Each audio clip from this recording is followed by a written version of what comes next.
let's fix that. Wanted to fix it about a second too late. Hello, everyone, and welcome to Under Construction. This is an episode of Under Construction. This is a series where we build routes and trains. And if you're new here, this is staging. This is not what you're supposed to be looking at. I'll talk about it in just a second, but I need to I need to go and do a couple of little things before we get started. So, once again, if you're new here, if you like Trainz route building, if you like Trainz at all, feel free to subscribe and like it. You can make a decision later. You don't have to do it right now, but just want to remind everyone. I want to put it out there. We are going to be working over here today, and I'll explain why in just a second. Because usually, we would be continuing towards the town of Pan Am, which is over there, down this way. We've made it close to the river here. We have some other stuff to do and some farmhouses to build. We haven't built any farmhouses, and we have like 25 of them to make. So, yeah, that's a thing. But no, it is. I guess it's Friday for you. It's a long weekend here for me. Although not yet. It will be on Friday. But I want to go over what we did in staging, what I did in staging in between these two episodes, and cover something that was sort of, that I was dwelling on for a while. One of these things, or this thing, was the Volga Mountains Railroad.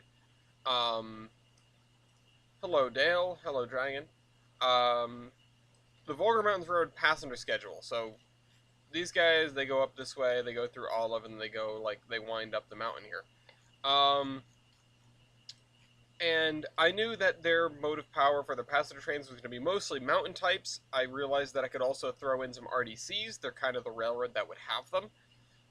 So I went together and threw together some consists, but I also made a passenger schedule. I don't know how realistic it's going to be once we build the whole map. I know that's long way off, but I'll pull it up here for everyone for just a second. Hide that. Alright, scroll down, duh. So, you'll notice there's one more train in the PM than the AM. It's because of this guy, which doesn't go all the way back. It actually terminates in Olive. But yeah, so I estimated maybe it'd be 4 hours to cover the whole railroad. I don't know if that's like reasonable or not. We'll see, you know. This also means the first train arrives in Wombeck at 8:45, which I think is fine. This big gap here is basically the morning versus the evening. I know here there is actually a gap, here there's not. Originally it was supposed to dictate when, like, past the hour things would be different, but point is, I built this a schedule, and these blue things are the Skyline connection, or sorry, so this needs to say Summit. Summit, there we go. Skyline connection, so it'll connect with the the Zion and Skyline, at Skyline. But yeah, so that's that. Very briefly, I did build these trains, which these two cars on the end, well, this car is specifically going to carry on to the Zion and Skyline, this one as well. And then, yeah, I've just decided to use the Osgood Bradley coaches. Alright, let's switch back to full screen and we'll talk about what we have to do. Because I sort of got hooked on the idea of getting the passenger schedule automated for the VMR. But that means I have to have stuff built all the way up to Doe Cliff, because the farthest commuter trains, one per day, runs out to Doe Cliff. Which means I have to build Doe Cliff up here, Upper Doe Cliff. And that's going to be really something. So first things first is we need to delete the tracks that we have, because the turn we built for them is no good. I know this is like well outside of the envelope of what I should be doing during this portion of time, but oh, I can't delete that because the train's here. Hold on. Let me just move you over. delete that. Yeah, the fact that it just goes like up right here is no good. Doucliff, it's spelled, it's French, so, or French-ish. It's French inspired, I suppose I could say. So Deau Cliff, Doucliff.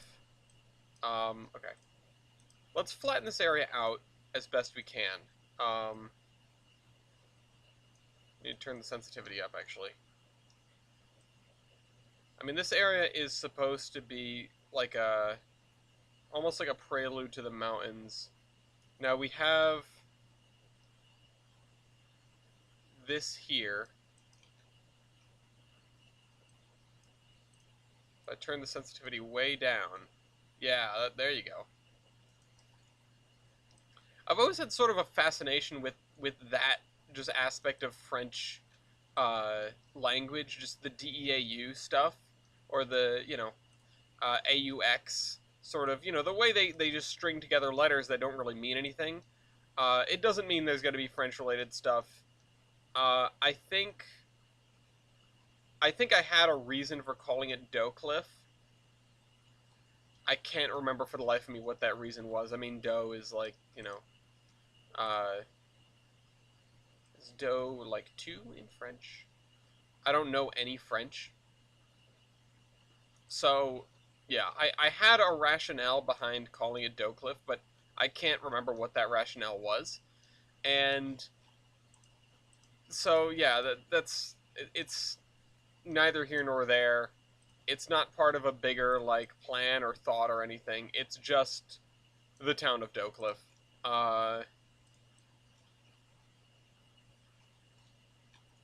Alright, so I want to come out of here, and I want to go straight for a little bit, but I do want to, like, arc off to the left. Because if we look at the... You know, I need to pull up the map, huh? Because I need to figure out where we're going. Because I'm only going to build, like, maybe a half a mile of track, but I just need enough room for the station and the, you know, whatever little yard is going to be up here. Because Doucliff doesn't get any freight service, but Upper Doucliff might. Excuse me. Okay, let me grab the map. Tolbrand map. Now I have the hiccups. So, I ordered Uber Eats for the very first time in my life today. It's not like the first time anyone I know has ordered Uber Eats, or like the only time I've eaten Uber Eats, but it's the first time that I've gone out of my way to actually order it. And it took forever to get here, and it was cold when it got here. So I can't give like a resounding review, that's for sure. Oh wow, yeah, the land is going up way faster than there we go. The land is going up way faster than a 1% grade, which is not great for a multitude of reasons. Alright, I'm not even looking at the map. Yeah, so yeah, we're mostly gonna go straight, and then we're gonna curve to the north, or sorry, we're gonna curve, we're going in the right direction. Needless to say, we're going in the right direction. Wish I had Uber Eats, like in general, or right now? I got food from a place called Providence Coal Fired Pizza. My son Eastrail probably remembers that place. We had it when he was here, and they were pretty good, and I liked them a lot. But it turns out they're not as good when the food is cold. In general, oh yeah. Aren't you in the? Yeah, and that's why it's cold. Yeah, no, I know. I didn't really have high hopes. I had like a $25 off coupon, so I figured, you know, screw it. Oh, they don't use hot fire. Are we gonna do an oil versus coal thing right now? I'm not. I'm not. We're not doing that. Isn't typically like wood-fired pizza better? But anyway, it was. You know, it was pretty like pretty mediocre, pretty cold. Was disappointed, but you know, can't. I like the way this is actually developing already. I can't win a mall or something. Okay. Let's crank up the sensitivity a little bit. I need to make sure that I'm still going up, because we're going to be going up. And I don't need Upper Doe Cliff to be like a big place, but I do need enough room to do the things I need to do.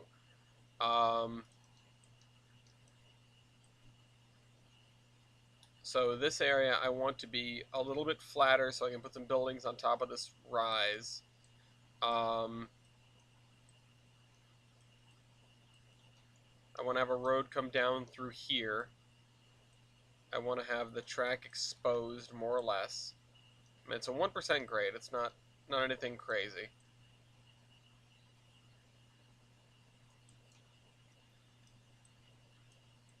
Alright. So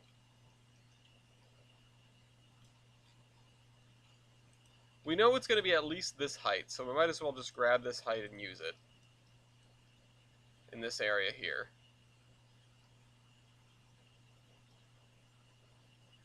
I need some room to actually build the town is the thing, but I don't want to necessarily just go with, oh, it's all flat because I need room to build a town. We're definitely going to be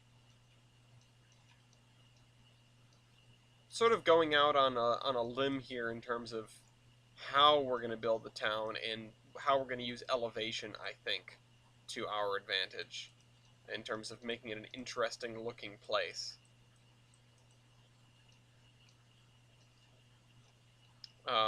You know, we're gonna have town down here, and then we're also gonna have town up here.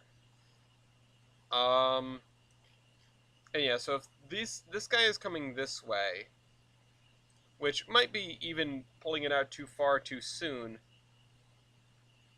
but yeah, we're gonna have to make some different attempts on as to where we're going, and then just sort of copy them in. So town is in a strategic position. Yeah, I know. Well, it's the midpoint of the river. Yeah.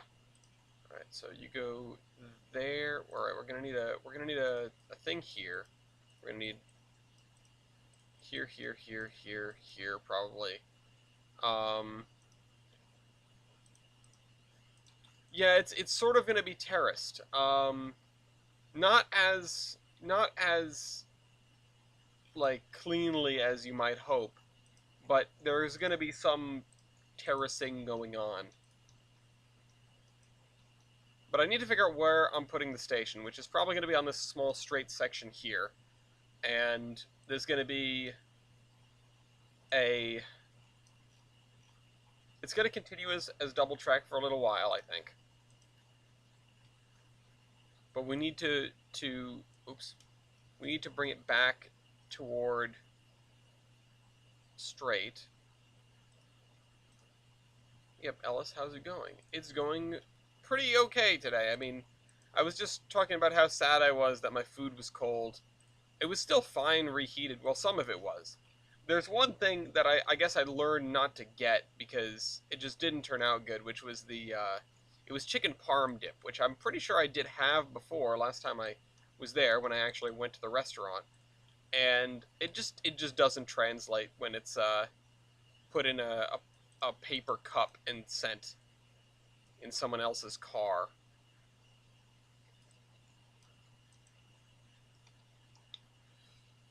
The only like good thing, the only completely good thing I can say about my Uber Eats order is that the driver had a nice smile, and that's basically it.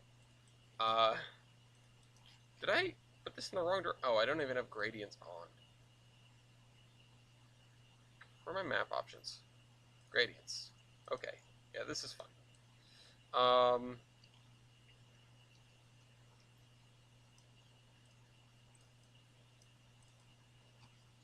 Yep, that's fine, and then I'll put the station over here.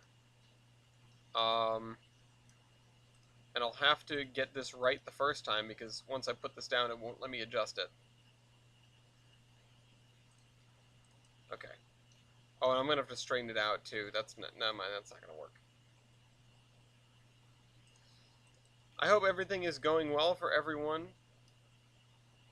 The driver flipped me off. He had a nice smile. Yeah, no, that's I if if I got flipped off, it would have been a much more interesting story. But instead, it's just one of disappointment. Oh no! Well, now we gotta move this guy back over.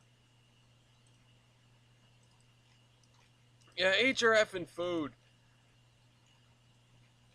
I mean, I kind of felt bad. I know what the drive is like from where the food was picked up to my house, and it's not great. I mean, it's coming out of downtown Providence, and it was pretty close to rush hour, so I can definitely sympathize if they were, a little bit peeved that I made them deliver my food. But I mean, that's the job, I suppose. Um,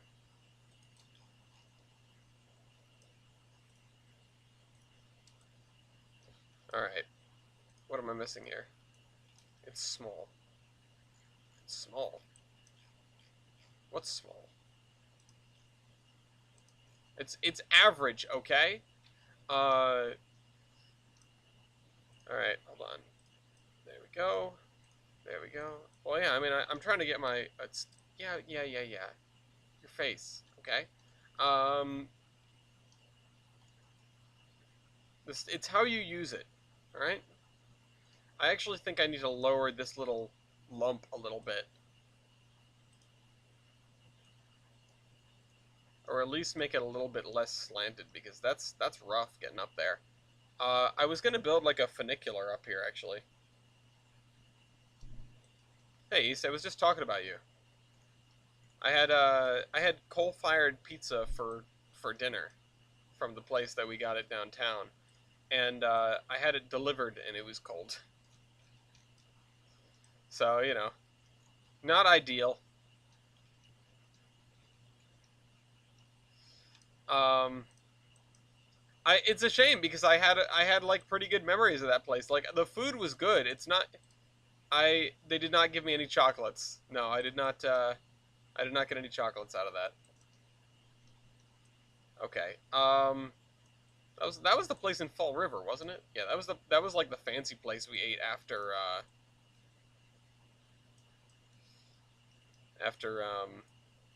Battleship Cove, which I just finally unpinned the Battleship Cove flyer from my corkboard. I don't remember why I still had it up there, but I was trying to remind myself of something. I can't remember if it was back from when you were coming, or back from when like we were going on Apollo, or back from when Drakenifel visited. It might have been that one because I can't imagine having it up there for that long. But I haven't touched that corkboard. It's the one like back over there.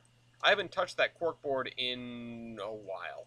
So yeah, it's definitely understandable if it was something that was over a year old that I just forgot to take down.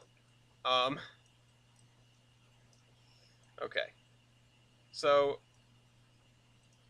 bunker fuel oil fired pizza. Yeah, that sounds like it'd be real bad for you. I know bunker fuel is kind of toxic and bad. Oh, rail bike at Portsmouth in October. That's cool. Nearby Fall River. Oh yeah, Portsmouth. Yeah, that Portsmouth. Hey, I've done that one. Do you know if you guys are doing the north or the south leg? Because I went up the north leg.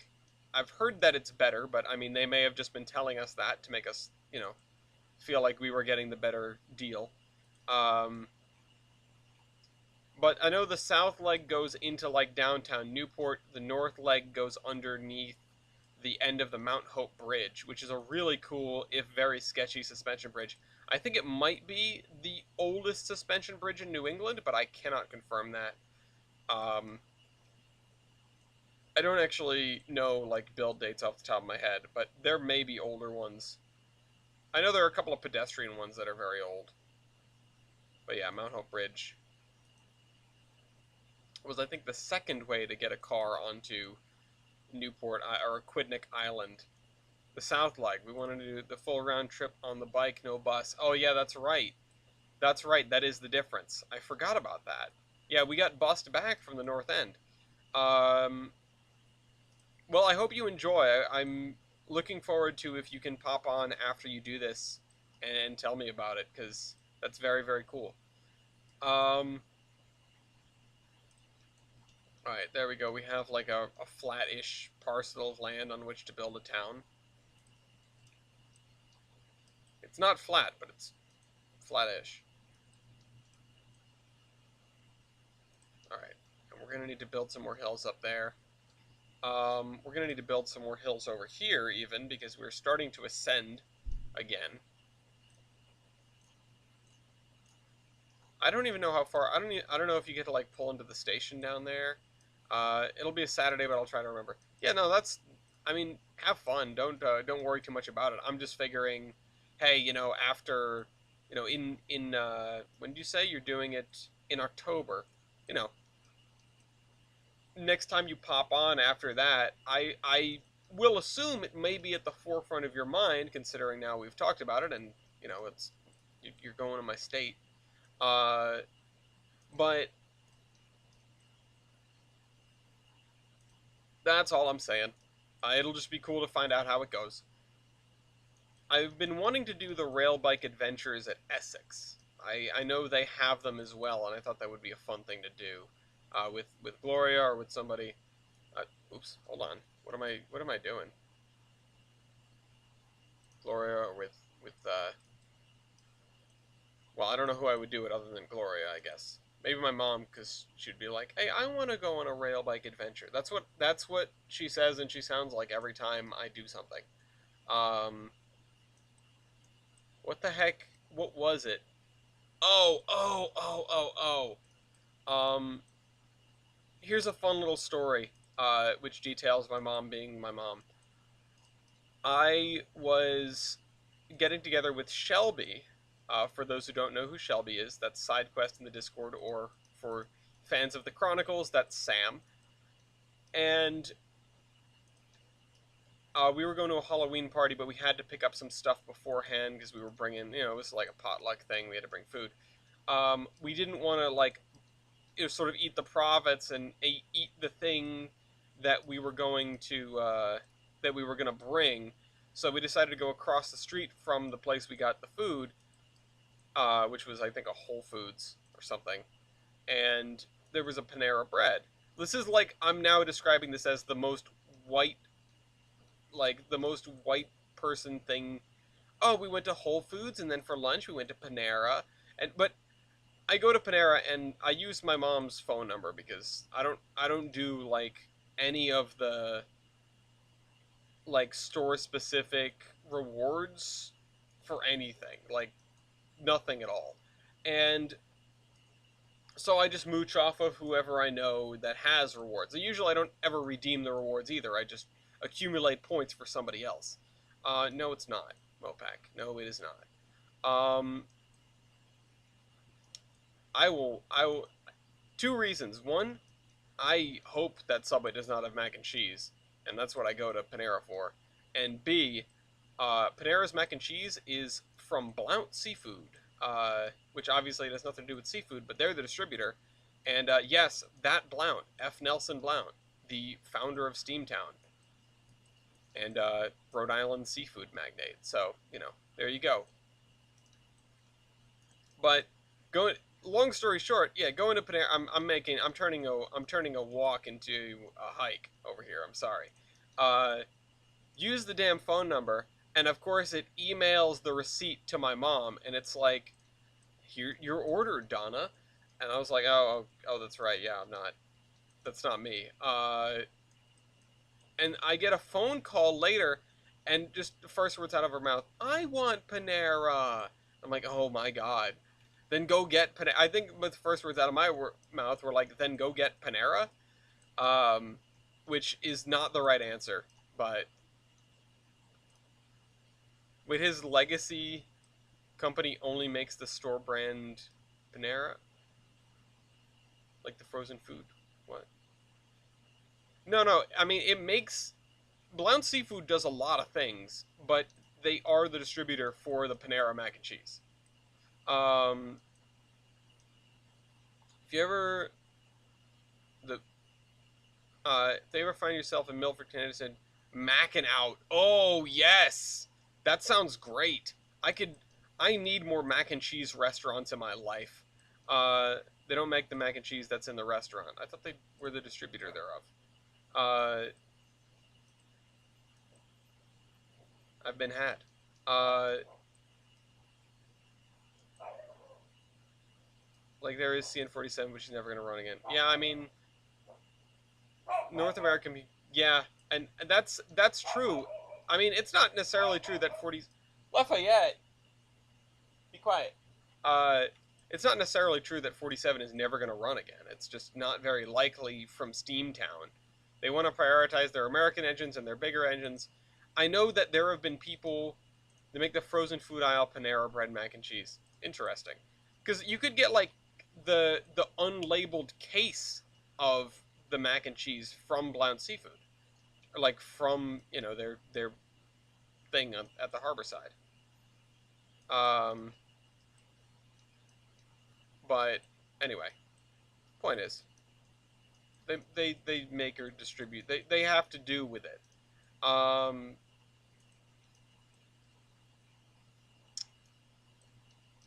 what the hell was I saying? Went to a place in Chicago called Joey G's Mac and Cheese. I think that's what it was. I think it was Joey G's Mac and Cheese. Uh, Outstanding. I love that. I wish I could go to that place like every day. They were so good. Um, let's turn this up just a little bit, just a hair. And again, just a mac and cheese restaurant. Like some mac and cheese restaurants, they take themselves too seriously. This was not one of those places. This was just like, you want mac, we got mac. You know, not like oh, here's our artisan mac and cheese. Went to one of those places in like DC area. It seemed like way too much pomp and circumstance for mac and cheese that was not amazing. Um, Breakfast mac and cheese. All right. I'm intrigued. Okay, so really, I just needed to concept this track arrangement, I guess. Oh, my back is killing me though. All right, so we need to do a couple things. Grab this, and then just like put it everywhere. In fact, I can probably just paste. What the hell is going on out there? Make a gauntlet track. I don't think I'll be doing that. Gauntlet track just sounds like a pain to set up the AI for, honestly. Maybe somewhere on this route could have one, but I don't think. This place in a Sheraton by the river that had killer burgers and fries you could dip in the cheese sauce. A mac and cheese burger? Okay.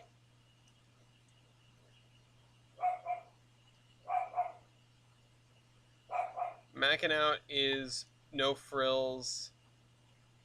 Interesting seasonal corn dogs where the dough includes mac and cheese. Oh my god. I don't think I've ever had a corn dog. It's one of those things that I don't like. It doesn't look appetizing to me, and it also doesn't sound appetizing to me, so I've never gone out of my way to like eat one when given the opportunity.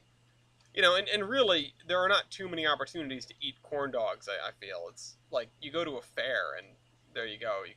You might be able to get a corn dog. Same thing with funnel cake. I only had a funnel cake kind of recently. It was last year. It was actually about this time last year, and that might have been the first funnel cake. Oh no!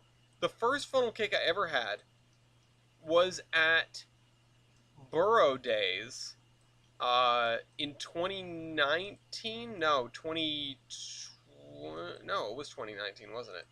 I think it was 2019. Yeah, it was 2019, and that's actually the first time I met Matt in person. Yeah, Skooglehaven Burrow Days. First time I met Matt in person. First time I saw, or first and only time I saw the Reading the CNJ 113 under Steam. Very, very cool. Had a funnel cake for the first time. I got I won a small beach ball from like a street stand, and that was neat. I still have that. I was reorganizing my my bedroom and I found it again. I went, oh, there, this thing, and then I put it somewhere that all could see. I suppose I put it like on top of my dresser, and yeah, I had a funnel cake for the first time, but definitely not the best funnel cake that I've had. Best funnel cake that I think I had fried Oreos as well. Man, I was those like fairs and fair type events are the worst things for a diet. Like the worst. Um yeah, I think I had funnel cake and fried Oreos both in that event. Can't recall. I had fried something else. Um but while I was in Pennsylvania again, I go to Pennsylvania a lot. I feel like I go to Pennsylvania more than TJU's family there. But, whatever. Um Maybe TJ just doesn't talk about it. It's a secret family gathering because he doesn't want me to crash it. Probably. Um, what, what am I trying to say? I don't know. What what am I? What am I trying to say?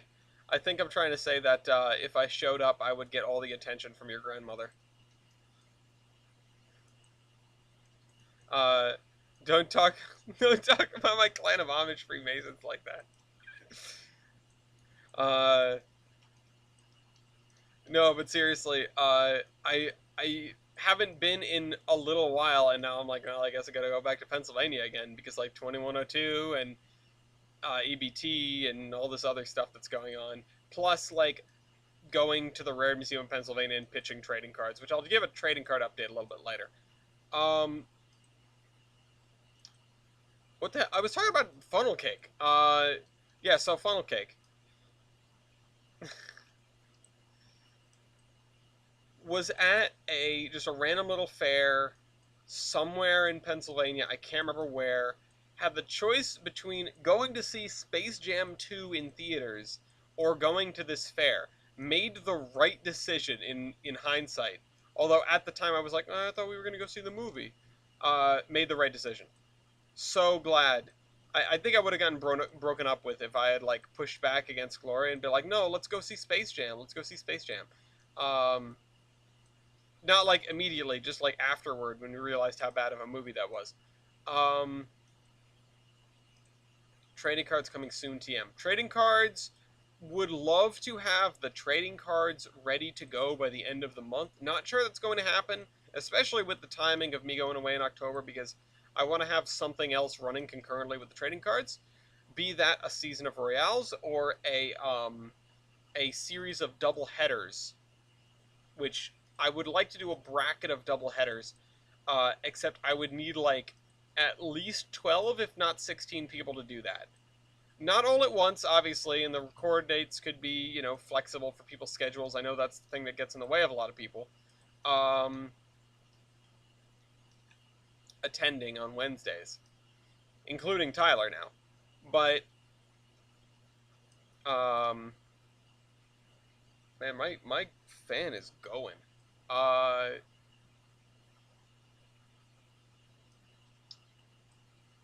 I had a red velvet funnel cake at this fair. It was one of the best things I've ever eaten. Like worse for me, obviously, but so good. Like I dream about it. Like I would go back given the option to choose like that red velvet funnel cake and like many other options, I would take it 10 out of 10 times. Like if I could choose between the second batch of trading cards being fully funded tomorrow or eating a red velvet funnel cake today, I think I still might pick the red velvet funnel cake. Yeah, exactly. You don't go to a fair to lose weight. That's what I learned. Um, they didn't have deep fried butter. I ended up having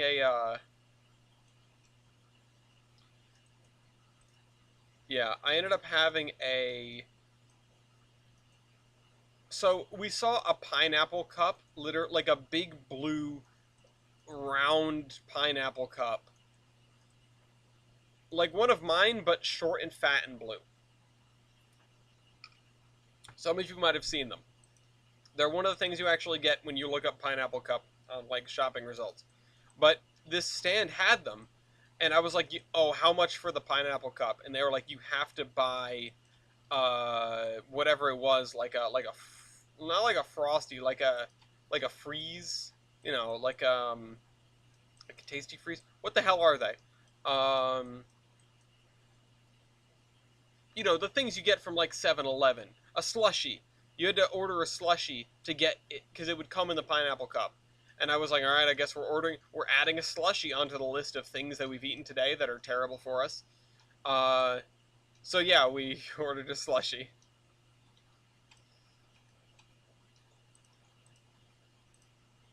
And it was real good. I don't really have anything else to say. Okay, so I got the wrong emoji. I was really wondering what like the expletive was for, but I get it. I get it. You want your trading cards. Trust me, man. I want this. I want this batch to be done as well. I want it to be out because. So here's a fun thing about the trading cards. Those of you that purchased trading cards in the first batch, or I suppose even thought about purchasing trading cards, probably noticed there was a section where you could add $5 to get a locomotive of your choice added to batch number 3. Batch number 3 was called People's Choice number 1, and that's still coming. But it's batch number 3, so we have to make batch number 2 first, obviously. And so People's Choice number 1 is sort of on the horizon now that batch 2 is almost ready to be sold or, funded. And with that in mind, I decided to start looking at all the Kickstarter rewards and seeing if I could see, like, basically what locomotives are going to come in batch 3. Just so I can start thinking about it and where to get the pictures and stuff like that, because the pictures are, like I've said, the hardest part. So, I started looking at the rewards. There were three different people, that purchased the reward and gave no suggestion as to what locomotive they wanted. They just paid $5 extra for no reason. I'm probably going to need to reach out to those people and be like, hey, you paid for this. What do you want?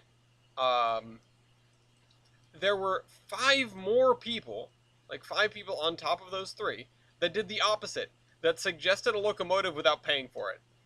And I'm just looking at those and going, well, what the hell do I do with these? Because part of me would love to just contact. No, from my first instinct is, okay, I'll contact those people, and I got a DM. What is it? Oh, I'll contact those people and just ask them what they want. I'll just be like, or sorry, this is the other people. I'll contact those people and be like, hey, so I noticed you sent in this locomotive, but you didn't pay for the add-on. You can just send me $5, which was the price of the add-on, and I'll include your locomotive, no sweat. But part of me feels really awkward doing that because I'm just going around and sending emails demanding $5 and like my PayPal. Because yeah, that'd be the easiest way for them to get me the money, is just for them to send it to me on PayPal. And it just seems a little sketch to me, especially for the people that have, like, the people that I don't know, because there are a couple people that I do know that did that. There's at least one that I knew that did that, and if he shows up, I'm gonna call him out. But point is, I'm thinking of just keeping those locomotives in reserve because we need 16 locomotives for a batch. And I don't have 16, obviously. I wish I could count them up really quick, but it's probably closer to 8. Oh, there's also someone who asked for who purchased 2 of the reward and asked for, and I quote, steam engines PARR Big Boy Norfolk Southern Union Pacific Daylight. I have no idea what that means. I mean, it's easy enough for me to go, okay, this person said Big Boy and Daylight, so we can do 4449 and we can do not 844 obviously, 4014 or one of the other big boys, and boom, mission accomplished, problem solved. Except we're already making the big boy. Now I could swap the big boy out with the Allegheny. Is something that I thought of doing. Um, I'm wondering because the Allegheny is just as experimental as the big boy, and so I could retain the big boy for batch 3 and not worry about this because this seems like I don't know. I don't really know what to think about this response, and I feel like responding to it directly is opening a can of worms. So I might just go with big boy and uh, daylight and call it a day. I mean, we do have to include 4449 in a batch at some point, but that's just sort of my thought process on it. And you guys can agree or disagree. It just seems like the easiest thing to do.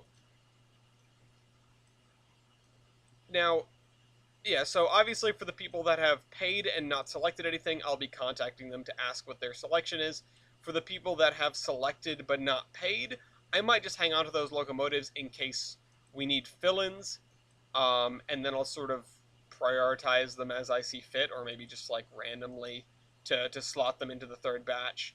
Here's no, I got it. I got one more thing. A way to solve this, right? We have sorry, let me finish the first thought, and then sort of the rest of them will hopefully be filled in by the same add-on in batch 2. That's what I'm gonna try to do because that same add-on is going to be available. And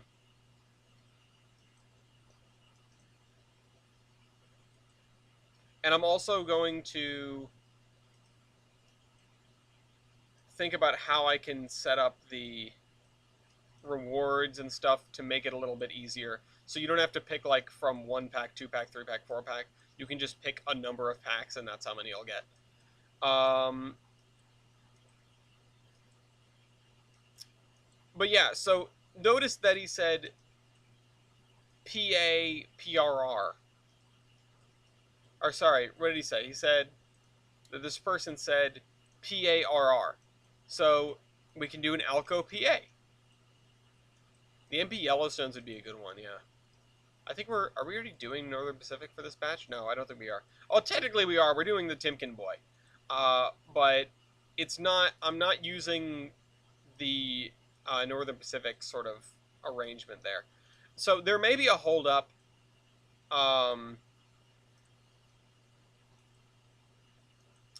Well, I'm not gonna wait for Lauren. So my contact at the Red Museum of Pennsylvania is out on leave.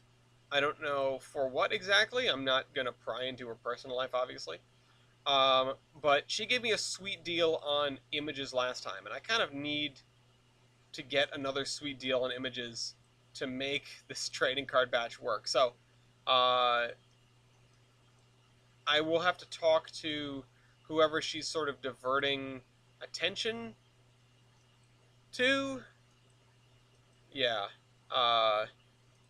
And that may screw things up a little bit. But yeah, I think to satisfy the person who may not have a firm grasp of English or something, the I might just include a PA and 4449.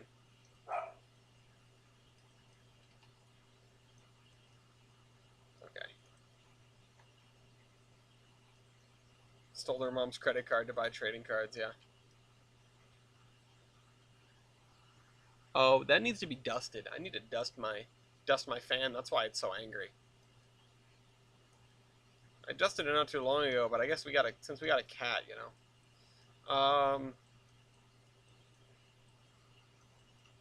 Okay. I'd rather see Yellowstones than the boys. That's that's fair. The Yellowstones were very good engines. The DM and I are Yellowstones. Or actually the ones I'm thinking of. Are the MP Yellowstones the original ones? Is that why you would recommend that? I feel like the Allegheny is an easy pick. I want to know people's opinions on that. But I'm not actually probably going to change this stuff. Still okay. Um, I'm just gonna ruminate on it some more and probably talk about it with the other folks who are working the who I do trading cards with.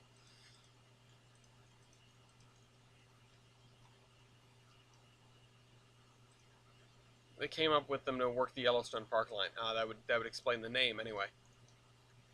Okay, I need to check to make sure. Do we have a road through here? We don't really need one, but there probably will be one. Um,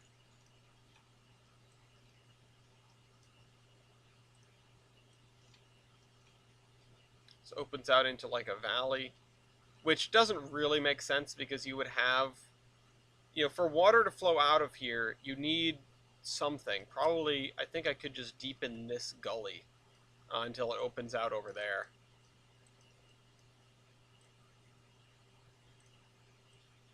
Whoops.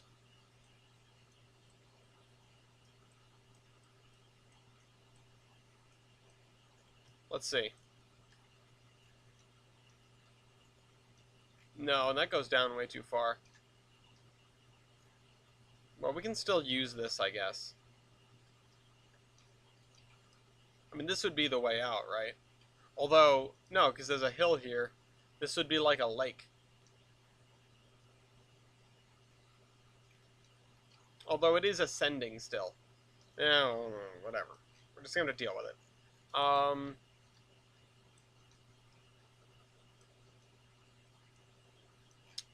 So I'm probably going to have it go this way. I mean, if we look at the map, I'm going to spin this around so I can look at them side by side. I know you guys won't really be able to see, but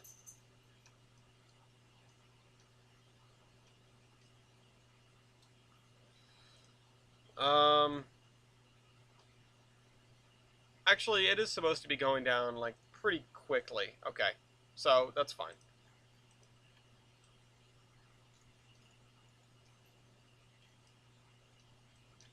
Oh, and I'm supposed to be doing the terrain first too. So um well, this part's going to stay the way it is.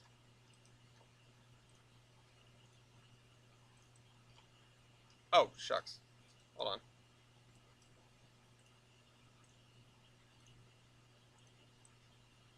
Oh, and there may be slight differences here because of like the way curve radii work, the way curves work.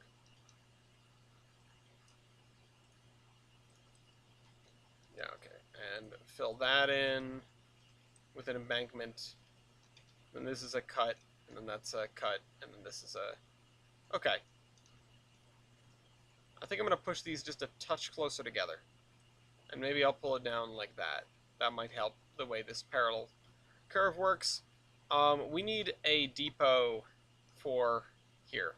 We also need...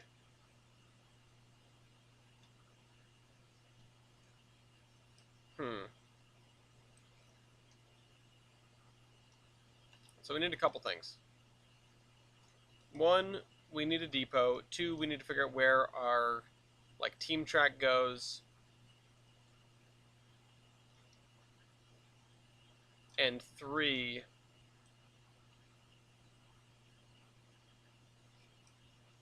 hold on, let's look up depot. We need to figure out where the crossovers go.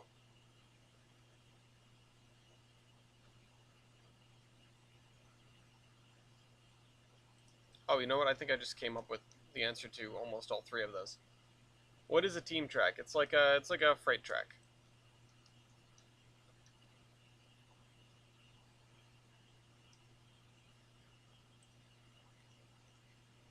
Yeah, okay. I think I know what I'm gonna do.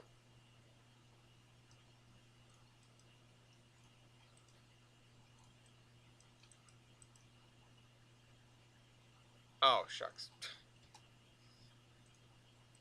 Thank you for not breaking that.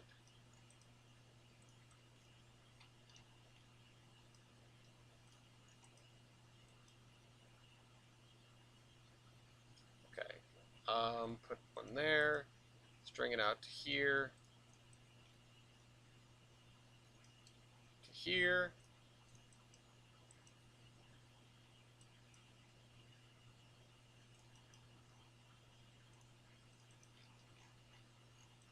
So the idea is going to be a two-track station with the crossing boards. Actually, let's add a little bit of a gap in between the first and second platforms there.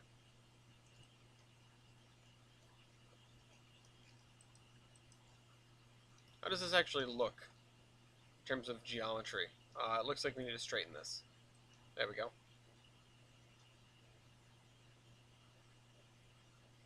Yeah, it's not actually half bad. I'm going to put this, like, here. Oops. And then we're going to tie this in like this, but there's going to be no crossover back the other direction. Because, let's see, do we have that crossover up here? What direction is it? I think it's the wrong way. Yeah, it is. Well, we are going to make do.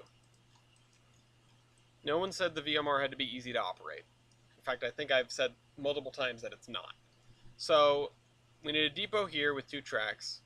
We have the one we already used, which is, I think, from Toronto Raillands. And I wouldn't mind using it again, honestly. But if anyone can suggest a better depot... Oop, where'd it go? Right here. Here it is.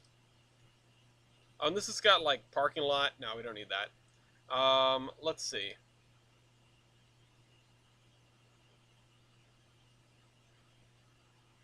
Where's the search filter? Search filter's right there.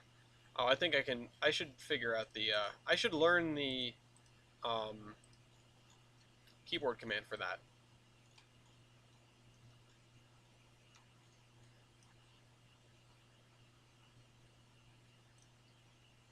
Okay. Also, we're going to add the team track, like, right here.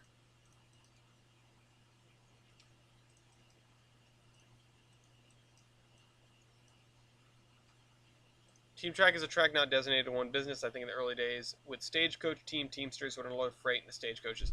Oh, that's a really good answer. Thank you so much, because I've been asking myself, what does that mean for way too long? But yeah, Teamsters, that makes a lot of sense. I don't actually know why it hadn't occurred to me, but thank you for explaining that.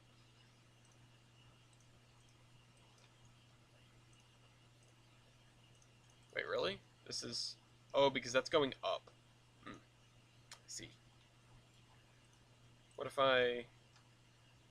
Nope, too high. Wait. What if I... Ah, we did it! Okay, cool.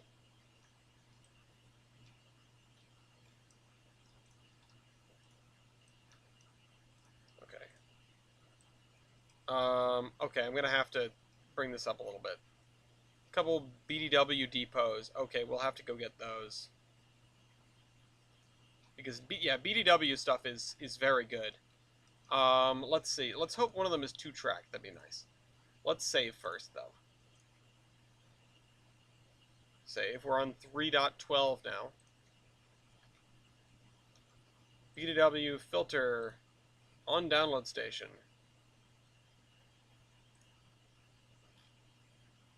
And we're gonna just open it up for this one so that you guys can see what I'm looking at here. BDW IRM barn. What is it called? That? Oh, Black Diamond Works. Ah, I see. No, I think that's right to say that they have a team track. Oh, car barn. I should download all of this stuff. Oh, I like this. I like the Pittston station.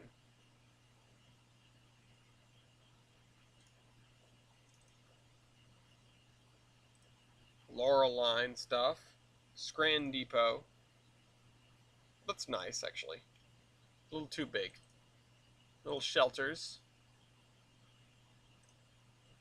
Good O&W caboose. Oh yeah, and I did see the freight house. I actually didn't want to download that. Thank you.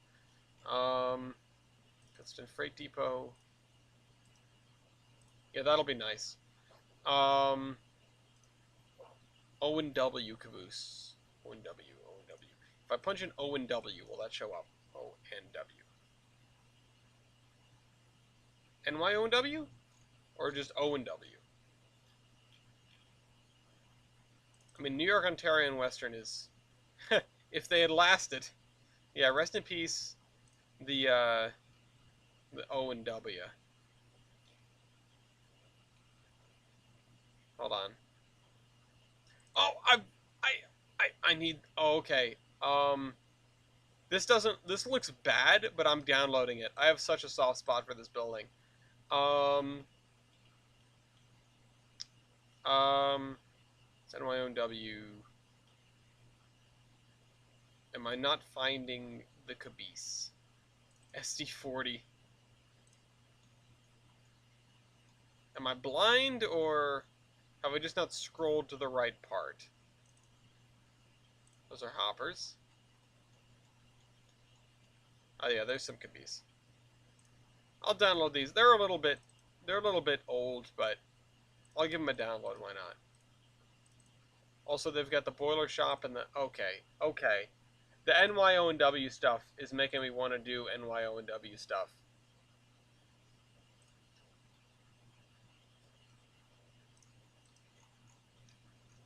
Man, if this thing looked better, I would be all over it. Rest in peace, NYO and W. Okay, sorry. What did I just download? BDW. Pittston Passenger Station right here.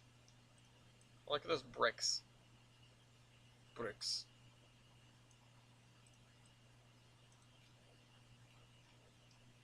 And then Freight Depot right here. NYOW. Who owns the rights to the O&W? Like, nobody, right? Because it didn't get, like, merged with. It just died. Okay, yeah, that's cute. I like this. So you can have freight trains come in here and do their thing. You can have passenger trains come in here. The reason that... Okay, yeah, I know what I wanted to do now.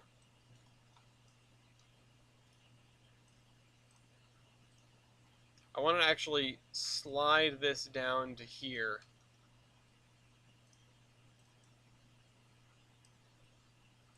New York Bankruptcy Court. Yeah, right?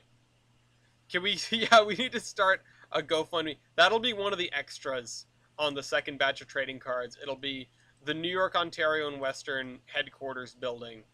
Or just like the trademark to the railroad. I wonder if anybody actually owns it. You could buy that headquarters building. Alright, yeah, so here's what I wanted to do. I wanted to put in a switch here. That's too short, I think. I wanted to put in a switch here because I want to give trains on... God damn it.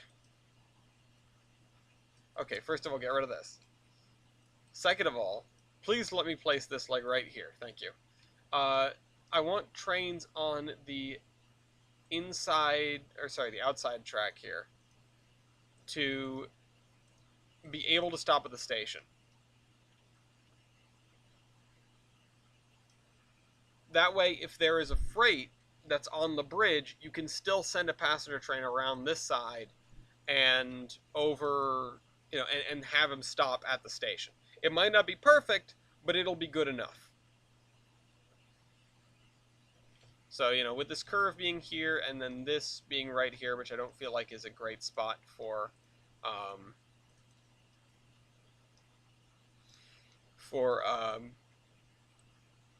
a switch. We're going to add this. Oh, sensitivity up, please.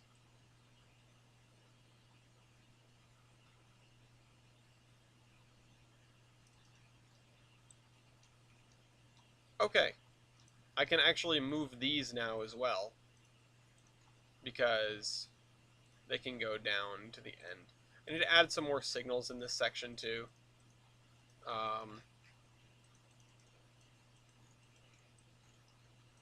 And I'm going to need to continue this way. I think maybe even this episode. I know this has actually set me up to be able to actually build Upper Doughcliff, and it's really not in my list of things I want to get done, but part of me does want to get to it.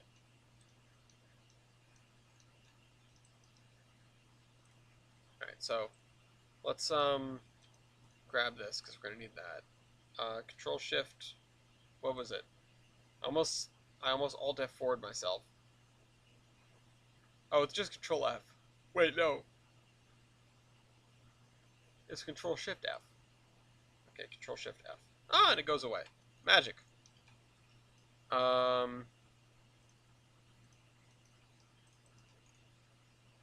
If we offer the New York State bankruptcy courts like $3, do you think they'll give us the rights to the O&W? Feel like that could happen. I'm optimistic. Yeah, so let me clarify what I meant, Mew, because that's yeah. Those are words that I said. Um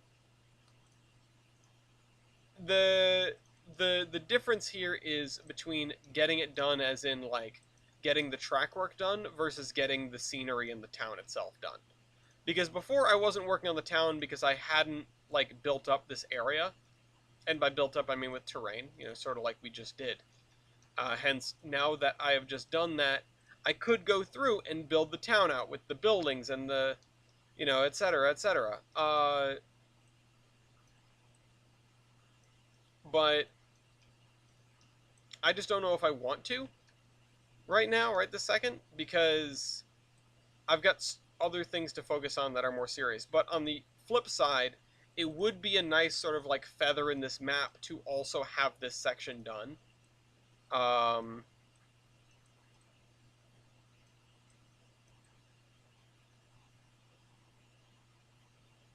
Because that at least will get rid of sort of like the scar that exists on the side of this section.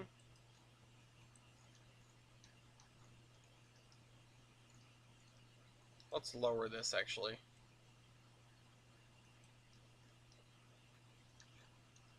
Yeah, no, I was thinking of having like a small layover yard here or something, but the thing is, they probably wouldn't bother. This is steep as dicks. How steep is this?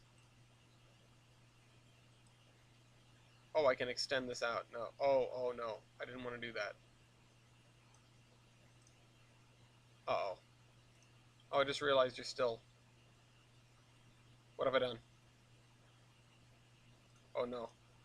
Hold on. Hold on. I'm sorry. I need to make it the right size. There we go. I didn't even know I could do that. I might have been slowly doing that for ever and ever. Yeah, I was thinking of adding a little layover yard here, but I don't think that they would really have use for it. They might have some sort of... That's a 12% grade. Holy crap. They might have some sort of like helper spot here, but I don't really know, because part of the reason this cutoff would have been built is to eliminate the need for helpers. So I don't think they would have had helpers necessarily. Okay. And I can't grab the gradient, which is really annoying. So I'm just going to have to eyeball it. Which, oh well.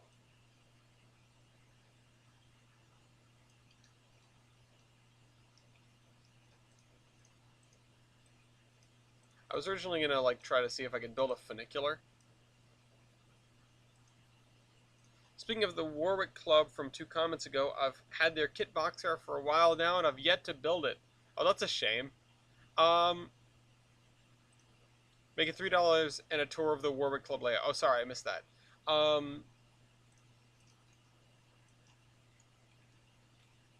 Yeah, one of these days I've actually kind of wanted to do like a video tour of the Providence Northern. I know there's probably some stuff on the community channel or like on Dean's channel or whatever, from like the times that we've been there, and there are some videos of my own floating around that I haven't posted that probably would go on the community channel if I got the chance to put them there.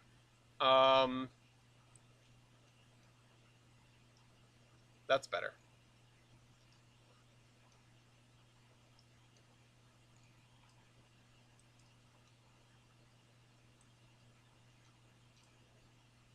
I don't really know what to do with, like, the street grid in this section.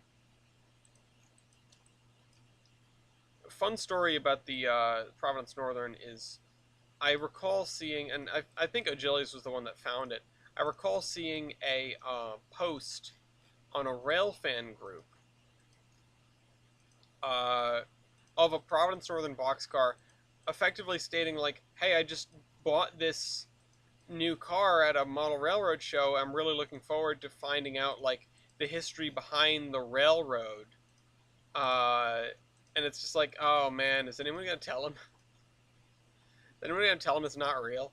I mean, I like the fact that I have actually seen Province Northern cars at train shows and stuff like that. Uh, sometimes for sale, sometimes partly, or sometimes just running on the layouts that people set up. But yeah, okay. Here's the thing: I still need to build further so that I have enough room to let the RDC sort of run around. Unless it would be kind of interesting to have. This isn't something that would happen because this is only 2 trips a day. There's no way it would happen at the same time. But it would be interesting to have the RDCs pull up, unload, and then just pull into like this section here and wait as the team track gets switched. Okay. All right, Dean. Dean's getting prepared. Um.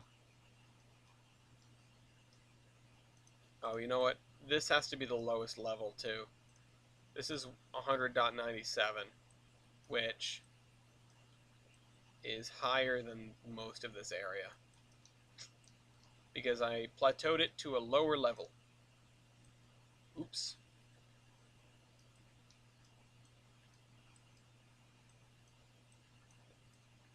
Okay.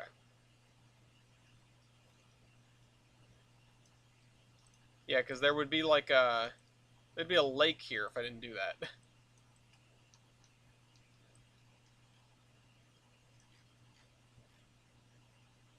Now I need to be building 2 rows of mountains that guide us in this direction.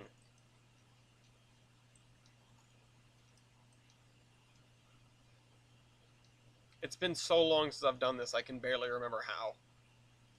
Uh, that's why I'm like struggling and lollygagging and going slowly. I don't remember how to do this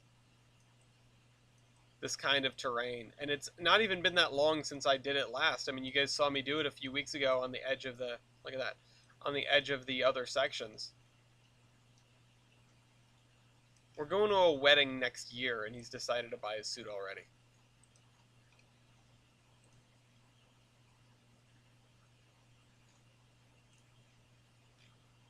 There we go. Okay, so we're an hour in. I did say I would do it later. Let's do the little trading card update. Really quick, I'll check just to make sure I say the right things. But I have a special order that's almost done. And we have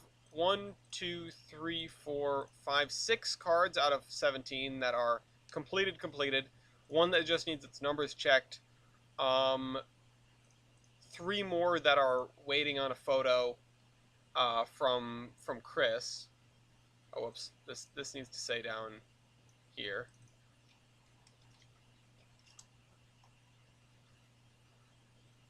And yeah, yep. Was looking for. It's a lot of time. Imagine. Wait, my car is a Rhode Island, Massachusetts red green box car that I bought at the club. You guys have a PN lettered car? We do have some PN lettered cars. We have some PN box cars, including a Providence Northern 20th anniversary car that I um, that I have one of, or maybe I left it at the NEB&W. That's a possibility. Um,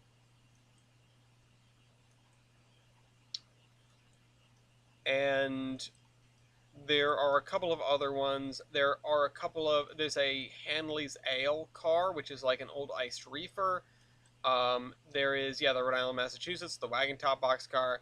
There is a 100-ton hopper, I think. I think it's 100-ton. That one is the one that I see at shows a lot. And then there's a couple of covered hoppers. There's one that's just PN, and then there's Blackstone Valley Grain, I think was a club car, but those are all sold out, if I'm remembering right. Um,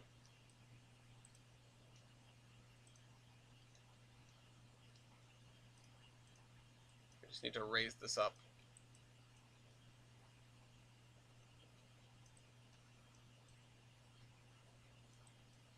And yeah, we don't need to have to be like very considerate with the way this is going or working. The other thing is we can have some tunnels, so which this will probably end at a tunnel because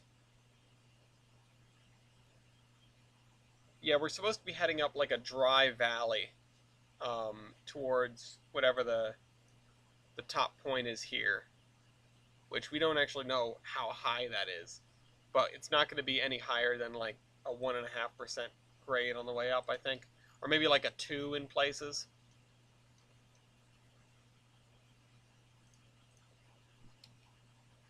Also, now I have slouched in the chair. Oh no, I didn't. I thought I was slouching.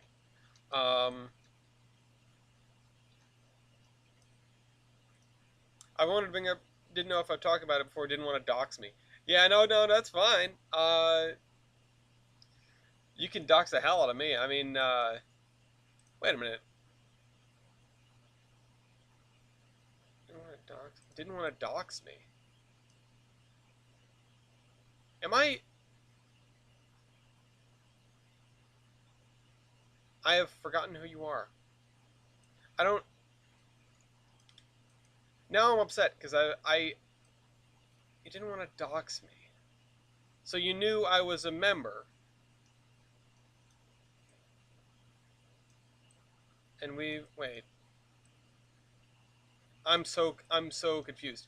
The U.S. Reorganization Court owns the name. Oh, okay. Well, I know who to talk. I know who to email now. I'm so very sorry, Mew. Uh, I feel like we've had this conversation. I mean, I don't want to dox you. Um, I don't want you to dox yourself on the stream here. Just shoot me a. If you have me on Discord, shoot me a DM. I don't. I'm so lost all of a sudden.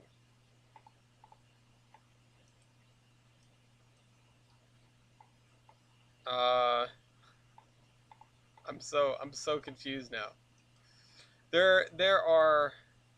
I would say there are so many people, but there really aren't so many. I don't have much of an excuse. I have like 20, 200, or sorry, 2,030 subscribers. And yeah, okay, it's a lot to know everyone, like, who they are and what their business is. But, like, you were saying all this stuff about, Newport and the PN, and I'm just, like, brushing it off, like, yeah, okay, yeah, this is a person that came around. I never introduced myself. At the risk of doxing myself, I had been one of the club's presidents during your time. Okay. Okay. I think I recall you were a student. Then I don't want to. I think I know who this is. Uh, I still haven't used Discord. Okay, fair enough. Um, okay, never mind. I think I know who you were. Yeah. I didn't know you would come to the PN. I didn't know you had been to the PN. By chance, have we? Was a student and obsessed with the 440. I mean, so was I, man. I dragged that thing all the way out to the Big E one year. You might remember that. But yeah, no, you can dox the hell out of me. Everyone knows me. Um, have you kept up with the NBNW at all? I understand that they have made a module, and okay, yeah, no, I think your name just came back to me. I think. Uh, and it's somebody that I haven't. Yeah, yeah, yeah, yeah, yeah. And yeah, I met you at the Biggie. Yeah, okay, okay, yeah, okay, yeah.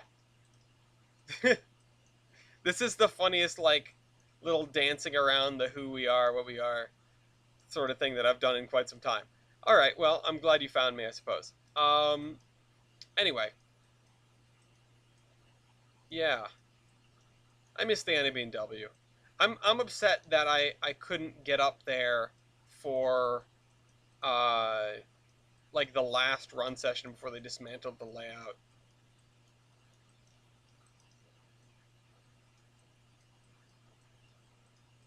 I hardly talk to any of the folks from RPI anymore. I mean, they keep sending me money, or keep sending me money. Yeah, I wish they keep sending me like, hey, give us more money, and I'm just like, yeah, maybe if you bring back the model railroad, then maybe I'll be inclined to give you some money. But like, I already gave you a lot of money, and you know, you spent it already. Sure, Ellis has put his home address in the Discord before, but yeah, nobody's mailed me anthrax yet. Nobody's sent me like a glitter bomb or an actual bomb. Um, for the last I heard, they want to involve the public in rebuilding, but then COVID happened and they didn't win. Yeah, that's fair. Um,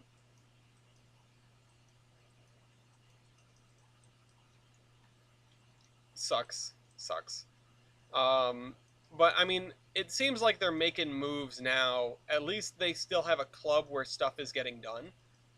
They were always kind of a big name, but like seldom they were bigger in name than they were in like membership and everything. Chris did send me a coconut. Um, no, no, Chris. Somebody sent me something. I think I did get sent. No, Chris brought me a coconut. He didn't mail it to me. He like packaged it like as a Christmas gift. I think. Um, I've been outside the new location. Apparently, everything's in there, just waiting to be put together. Wow, that's cool. Let's break in and build it. Breaking into the NEB&W to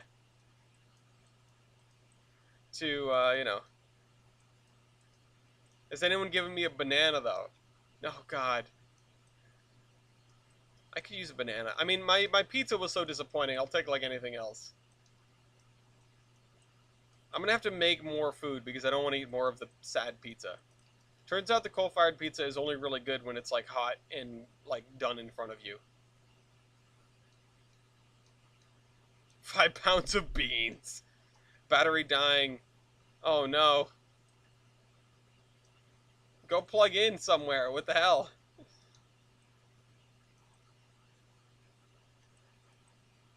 You know how you hear these like, or you see these terrible articles? We sometimes talk about them on the podcast of like, I have been delivered banana bread. Yes, could use some banana bread. Wouldn't be opposed.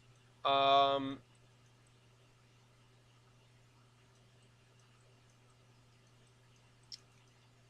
and I'm at a train club with no charger. Oh no. Um, I don't want you to dox yourself, but I'm curious as to where this train club is. Uh, Also, if you're coming to the PN again, let me know and I'll go and I'll be there. I mean, you're in the neighborhood, relatively speaking, so like you could do, I say meetups and stuff, but oh, Orange, Connecticut. Okay, okay, I'll have to check that out at some point.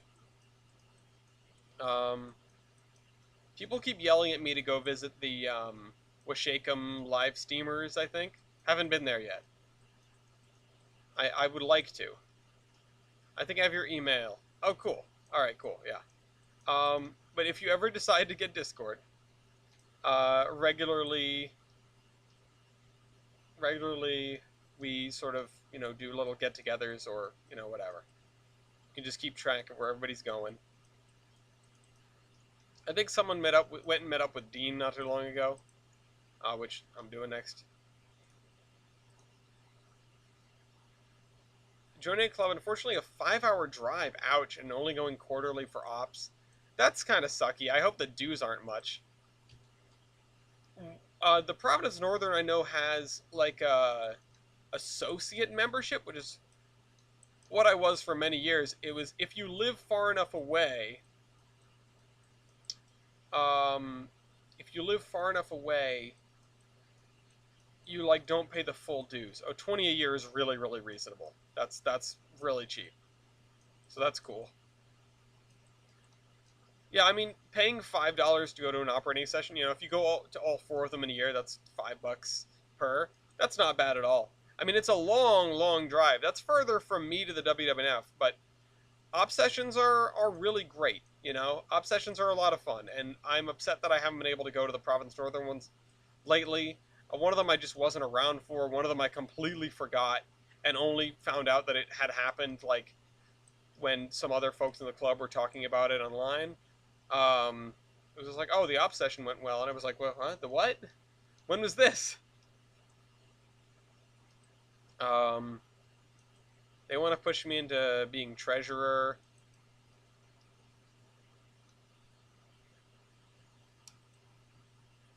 I mean, yeah, if it's in a place where there's like stuff going on, yeah.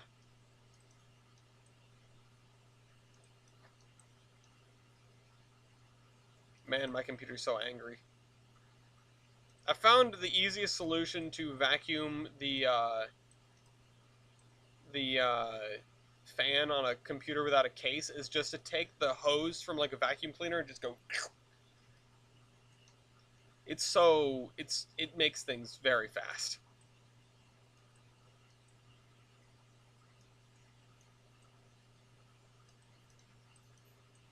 All right.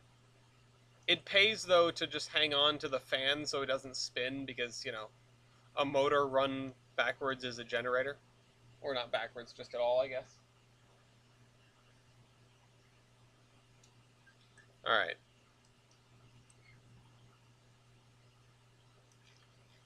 We're gonna be going into like a wide-ish valley,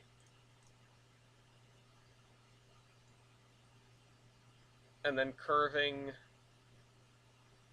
pretty sharply to the south. But that means like here, where we're gonna be threading the needle between these two things. Hi, Popper. Hi. Hi. Hi, good boy. Come here, say hi. Woo, Lafayette. Hi.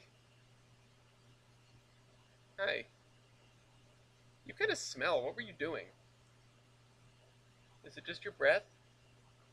Hmm? Okay, you're a good boy. Um, yeah, power backfeed is an issue. Cut off the fan blades. Yeah, I've got a generator. I'm not intending to turn my desktop into a generator, but the rights to the grid in Rhode Island just got sold, and the new company jacked up our energy rates. So desperate times and all that.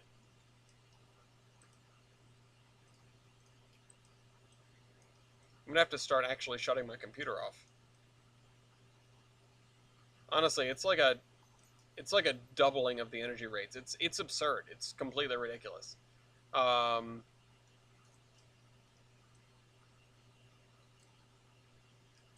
TJ, I suppose, can. Well, TJ's bailed out of here. TJ's not. TJ's in mass now, so um, I suppose only the folks that are in a small group I call the Rhode Island problem can sympathize, but they don't own their own homes, so maybe not. um, okay.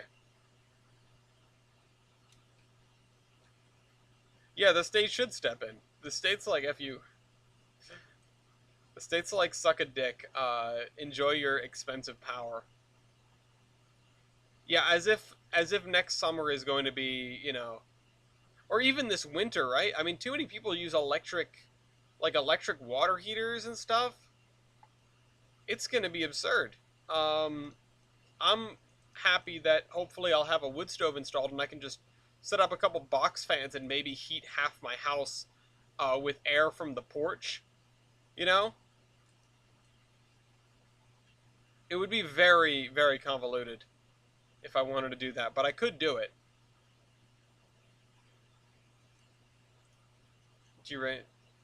Yeah, the state is being Rhode Island. It's being a dick. It's being it's being non-existent. The governmental power, you know, this is this is after, and I get like expanding natural gas is not the way to go in terms of like, you know, we should be building out solar and wind and nuclear, but you know, natural gas is not the worst thing in the world. Um,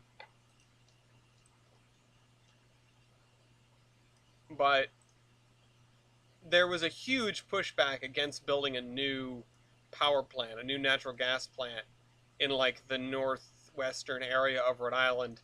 And so it didn't happen. And I can only think like that would have made things a little bit better or could have. I don't know. Supply and demand.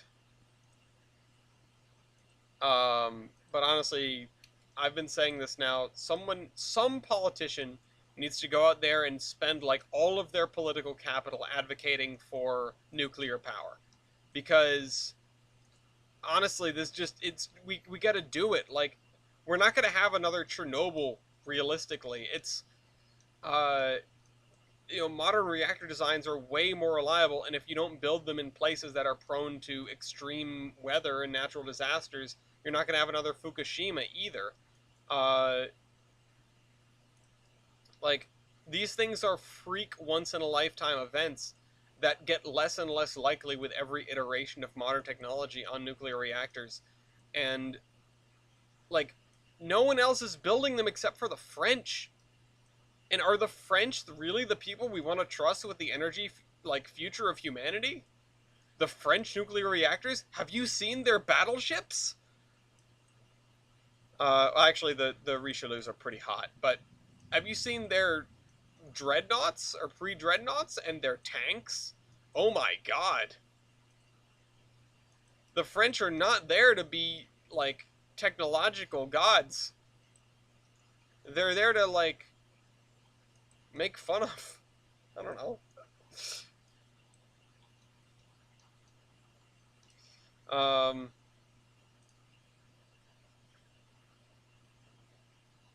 Funding into fusion research is something, but until we crack that nut, I don't like. We can't be banking on that. You know, it's theoretically possible, but I don't think they should build a natural gas plant. But if the response to please don't build a natural gas plant shouldn't be, okay, we'll build nothing.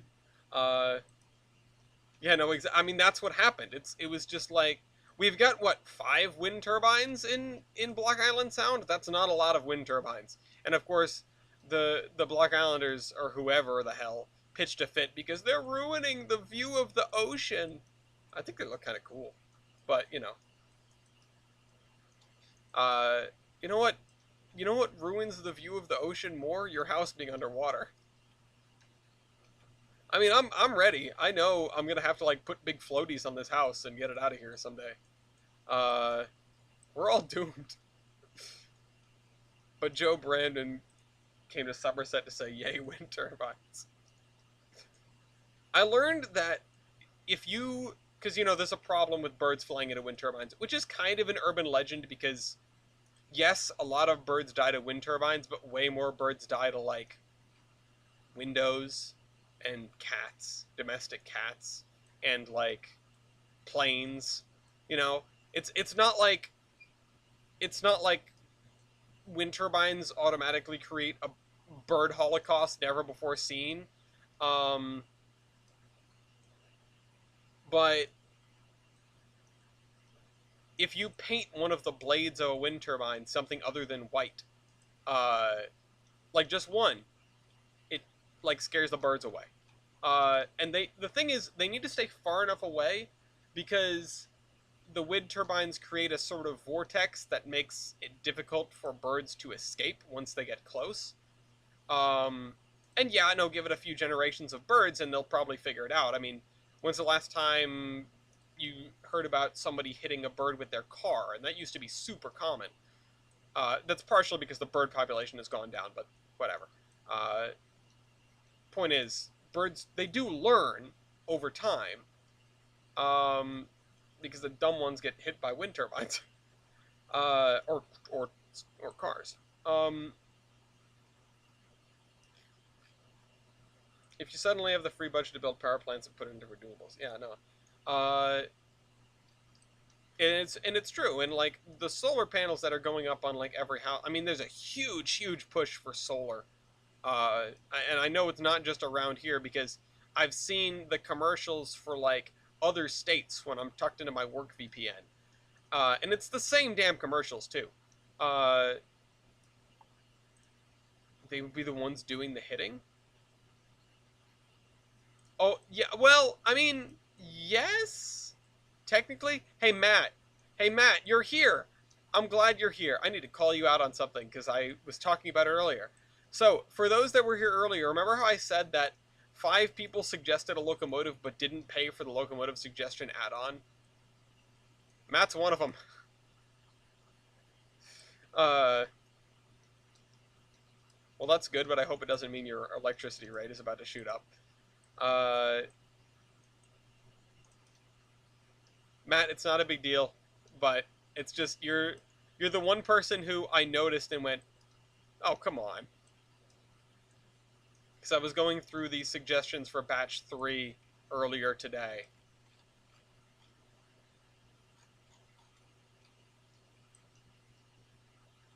I don't want it to be too steep. I think I suggested and didn't understand how it worked. Okay. Uh, we'll give you power in emergency. I just didn't do that.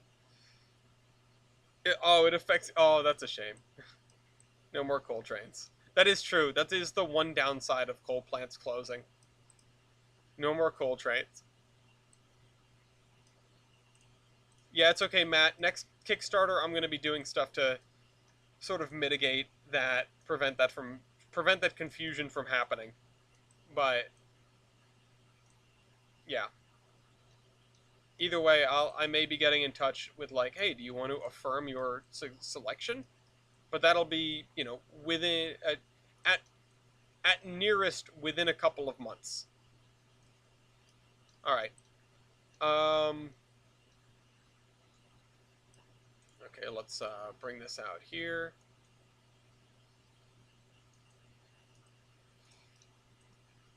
We're doing terrain again. This is a nice break from the fields, honestly. And we're not going to do AI really because of how much work I'm putting into this and how much. Actually, there is one thing I can do with the AI, or one thing I can do with the spreadsheets, which is add the lionhead turn to. I think. Unfortunately, the lionhead turn is a VMR train, so that makes things a little bit more difficult because it means I have to know when it departs, which, yeah, I don't know if I'll be able to do that. Okay, let's see if we can get up this hill. Let's see if it even is a hill at all, because this looks flat, like... Oh, it's not. It is a hill. Interesting. Yeah, the spreadsheets are always coming. Okay, so let's try to get up this with a 1% grade. In fact, let's be even bolder. Let's try to do it in a straight line.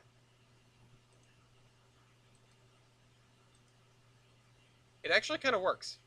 You can do that.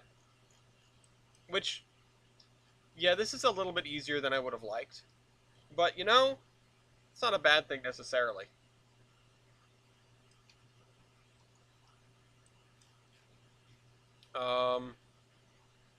And then here I think we're going to try to turn this way. Oh, my back. Oh, and I'm going to need a tile over here.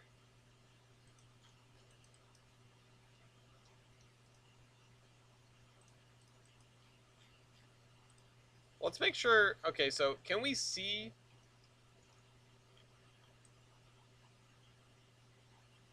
Not quite. Not yet, anyway. Oops. Jump to over there.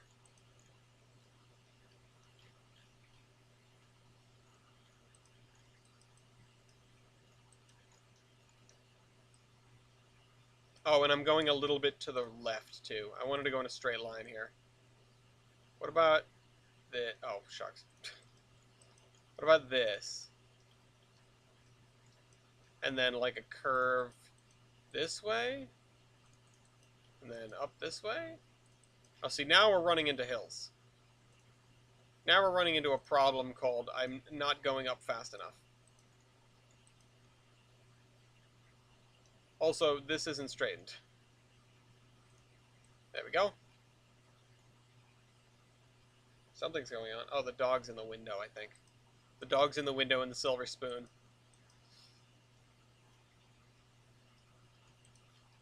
I also started putting in work towards the helper card, which, as I mentioned, is a Wabash Train Master. I think it's Wabash 556. Started doing some looking into that. Ended up having like 4 different data sources for uh, Wabash Train Masters open.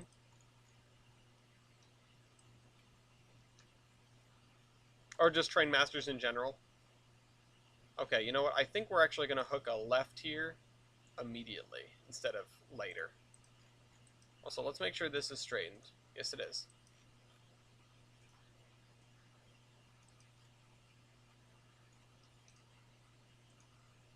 This way. Oh yeah, we're still in a cut now. How deep? Where is it? Where's the track? Oh, there it is. Yeah, it's actually kind of deep. What if I go up at like a 1.5% grade? Because that's as high as I want to go right now, but... Yeah, there we go. Alright, 1.5 out of here is not bad.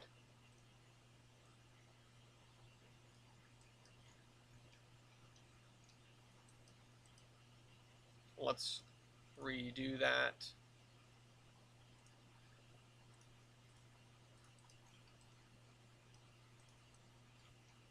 Yeah, kind of this. I kind of want this area to be like a wide valley that we're just ascending slowly. And I do want to compare the way this looks to the way... Oops. Oh, am I going to even keep it? I could even keep it 2 tracks, like all the way through the valley, because of... It wouldn't really make any sense. But because of how not difficult this right-of-way should be. It's going to get worse after this.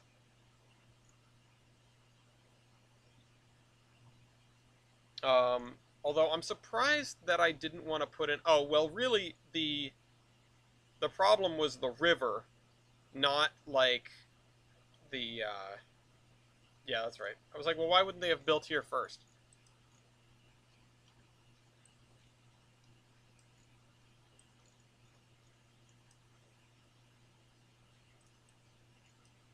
Here, let's turn off this so that we can put it right here. I was going to say, it's funny how the thing is still yellow. Alright, give me you, put it here. Straighten that out. Give me this. Put it here.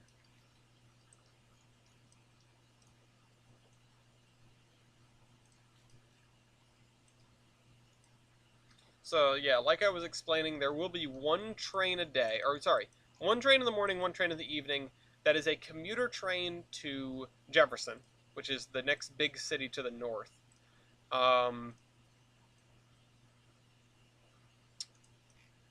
Yay, Charger! Okay, so, next big city to the north is Jefferson. There will be 1 commuter train a day that leaves from all the way out here towards Jefferson. Is that facing the right way? Yes. And the reason for that is probably the interface with like this, you know?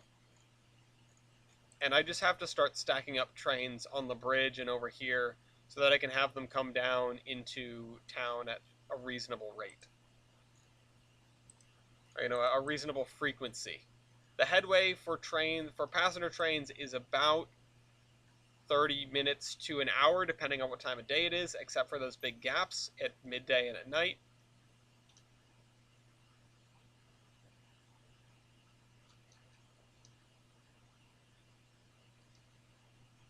But Okay, yeah, this is a later build, so they probably would have gone with this. Yeah, no tunnels on this section unless I do something crazy by accident. Who pinged? To the phone pin. Yeah, 611 is still anchored at Strasbourg. Yes, it is. Yes, it sure is. Hi, kitty. Oh, all the animals are coming to visit me tonight.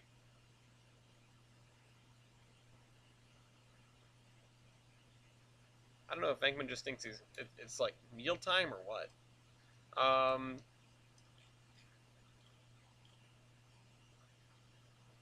Okay. So, yeah, we're going to come this way. And that's as much as I'm going to worry about now, I guess. Well, we can build out the road network, I guess, as well.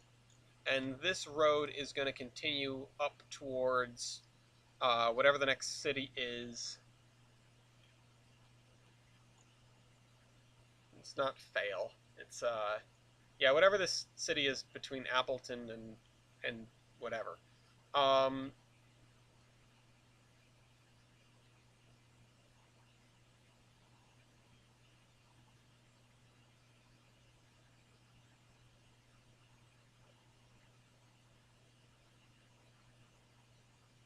Hold on. I'm sorry. I'm just thinking real hard about what I'm doing here. I'm sorry for just staring unblinkingly. Appleton, that sounds familiar. Yeah, that's the one that I was like, oh, let me use do a town square. Yeah. Although, well, the town square is gonna be down there is the thing, because this is just, these are the same city.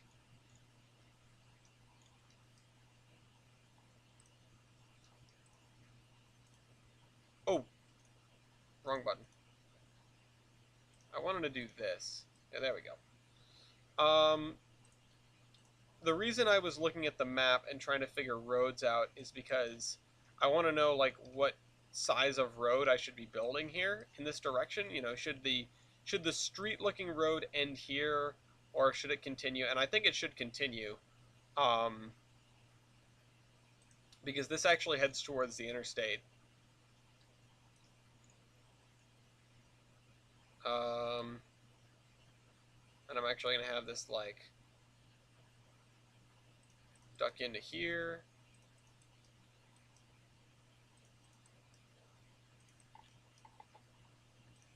Enter sovereign war with monkey bananas. I like a banana better than I like an apple, I'll be honest. Maybe that's controversial. I understand that's controversial because there are like so many kinds of apple and people be like, over any apple? And it's like, yeah, I honestly, like 9 times out of 10, I'll take a banana. Again, I don't know if that's controversial or what, but that's just the way I feel. So I'd be on Monkey Banana's side. Although maybe I should be on the side of Appleton just so that the Monkey Bananas meme will end. If Appleton wins, do do you guys stop?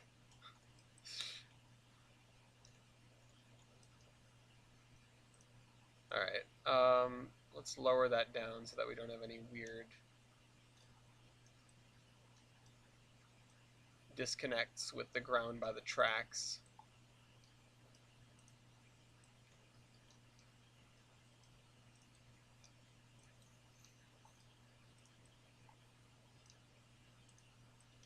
All right, and what I want is I want the unlabeled road. I thought there were apples that I liked, and I tried so many kinds of apple and was just always disappointed. And I just decided, I guess I don't like apples that much. And then I was listening to, I was listening. I hope that still works. Okay, yeah. I was listening to the Face podcast, and one of the hosts there, Jeff, was talking about uh, how he just prefers apples over bananas over apples every time, and he was getting a little ribbed for it. But I was like, that's like I get that, I understand that. I'm for that. I too would prefer a banana, And that's why I stopped getting apples at the store. Like, they, we'd get apples from time to time, and I really wouldn't eat them, and Gloria would eat them sometimes, and I would eat them sometimes, and usually they would just sit there until they started to go bad, and then I'd chuck them out. And it's like the worst thing you can do with food, because I've spent money on it and it's still going to waste. And like,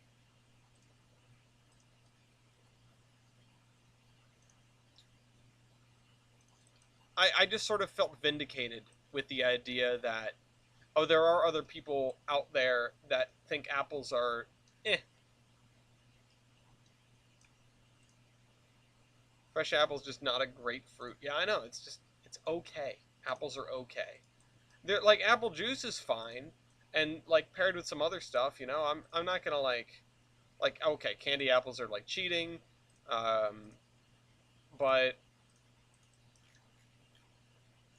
it's just one of those things. I just can't. I just don't. I just don't get it. I'm just not here for it, I guess. Um,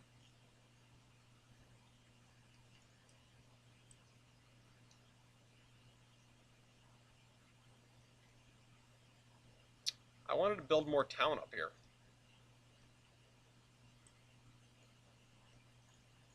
I guess I'll build another crossing right here.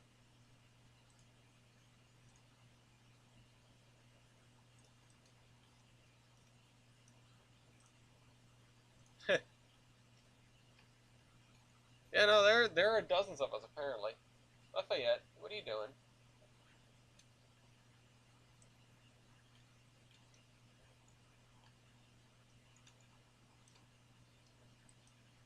I'm gonna try to do a street grid here, even though it's probably unwise given the nature of the landscape. Like, I'm not about to be building uh, really much other than residential and a little bit of commercial. And in fact, I should probably get some dirt roads for this, or like some gravel roads. Nah, I'll keep stuff up here paved. It's gonna maybe feel reminiscent of Adams just without all the open space.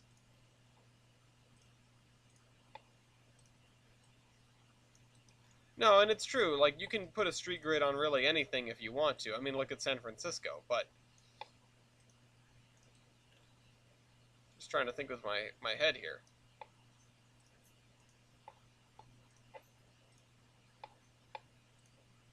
What situation would one be in to unwillingly eat an apple?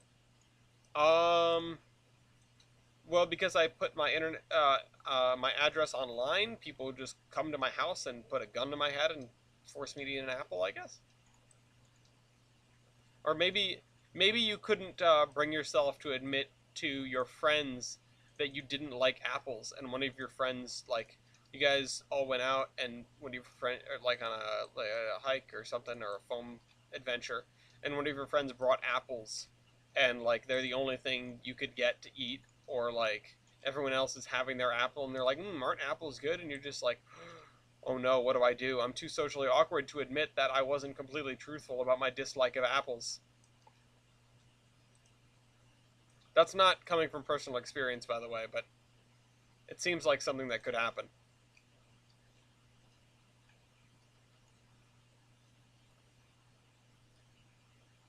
Oh, my jaw.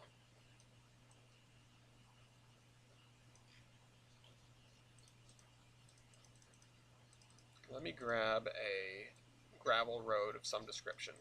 Hi, Lafayette. He's back. He's a pain and he's back.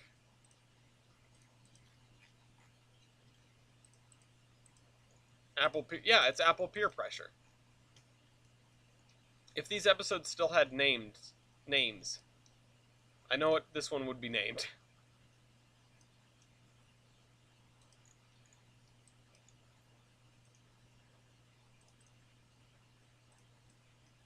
4 6 7 eat an apple. Yeah. I mean, the scenario that I come up with is predicated on two things: one that you have friends, and two that they would actually bring you an apple.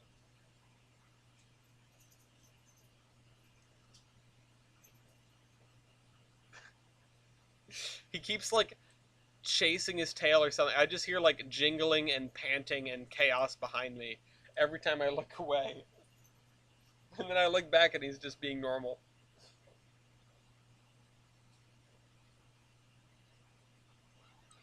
He's like, I'm losing it. I'm losing my mind. I'm spazzing out. I feel like I should walk him down to get Gloria this evening. There he goes again. It's like I'm understimulated. I eat all of my toys and then I don't have any more.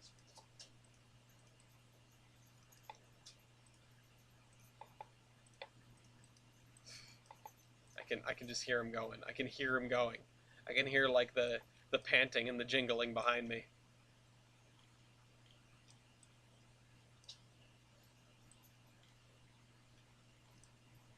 Oh, you know what? Let me do this actually.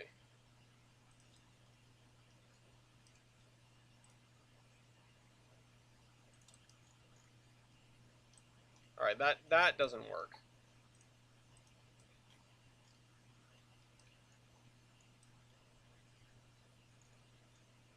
13,000 apples come tumbling out. Yeah, that sounds like a Matt thing to happen.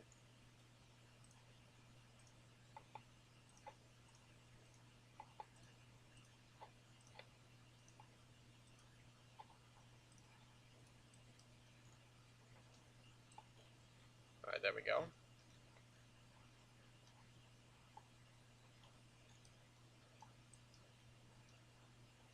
So we can have some commercial stuff over here, and then some residential up here, and up there.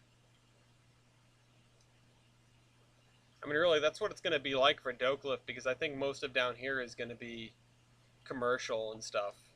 A little bit more built up than average.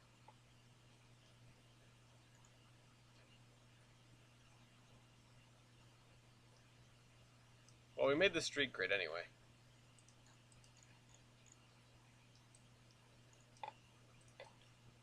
Oh, you know what? Let's extend this out just a touch further. Wrong spline. Wouldn't it be an avalanche? Okay. I guess I'm in the low energy part of the thing, because now I'm just like, I'm zoned in on a thing or two. I'm not like being spontaneous or whatever.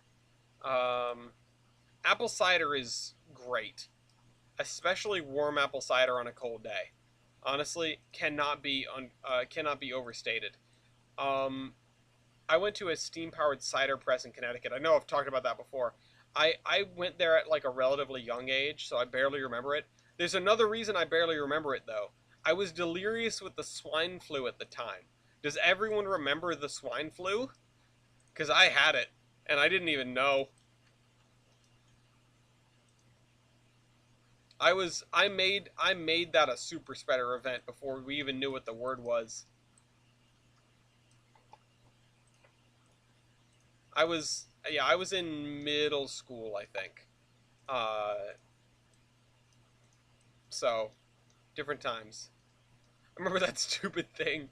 Yeah, it sucked. I'm not gonna lie. It was rough. I did not enjoy having the swine flu. Um, so yeah, people started spreading rumors about me. I would be out. It was like this obnoxious disease that made me like I would be sick as a dog for like 3 days of the week, and then I would be fine, and then I'd be sick again, and then I'd be fine, and then I'd be sick again. I'd be sick like Monday, or sorry, like Sunday through Tuesday, and then I would be okay, and I would go back to school, and I would be okay for like another few days, and then I would be sick again, and it was awful. Uh, I'd be sick the following Sunday. Like I had a class on Mondays and Tuesdays because of the way the middle school schedule worked, it was just on Mondays and Tuesdays, and people started making rumors that like I was trying to get out of that class specifically. That's why I wouldn't show up on Mondays and Tuesdays. It's like, no, I loved that class. It was like a computer based class or something. I really did love that class, and I was so sad that I missed it every week for 3 weeks in a row. And then I guess I went to, oh, I'm going the wrong way. I guess I went to the doctor after that because that's when my dad finally decided, oh, we should take you to the doctor and see. And the doctor did like an antibody test or whatever and was like, yeah, no, he had the swine flu. It's like, oh, okay, cool. Glad I know this now. Um,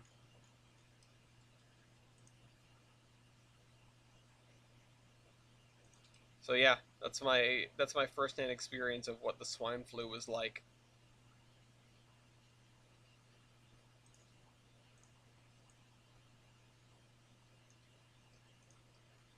Pro tip: don't get the swine flu.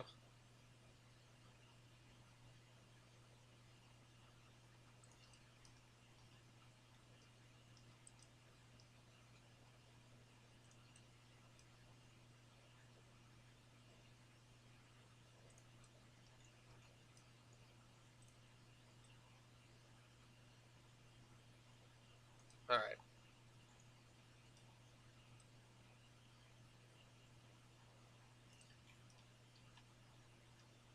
swine flu and Ebola are like the two pandemics pre-pandemic. Like we can look back at COVID and be like, oh yeah, I remember like when we had diseases and then they didn't turn into complete like worldwide catastrophes. Where was this steam pre? Oh, steam pre. Oh, I wish I remembered.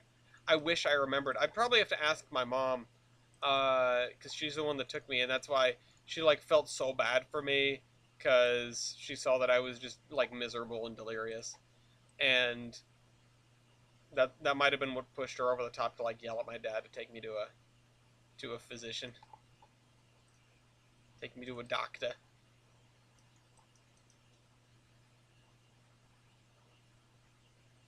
All right, there we go. Now we need to lower these all.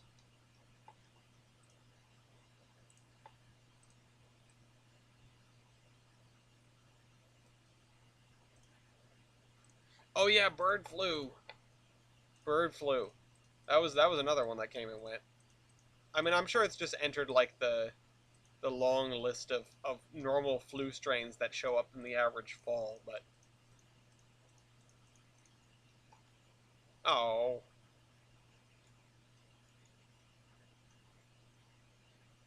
zero to 10 would not recommend. I remember bird flu. Oh, that yeah. I'm trying not to remember it too hard because I just had a bad time, and it was a long time ago too. And I was a scrub. It was before I had a good computer and could make YouTube videos like this. But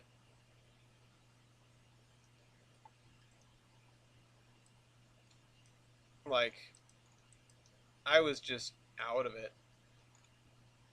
There are so few things I remember from that day with the Steam cider press.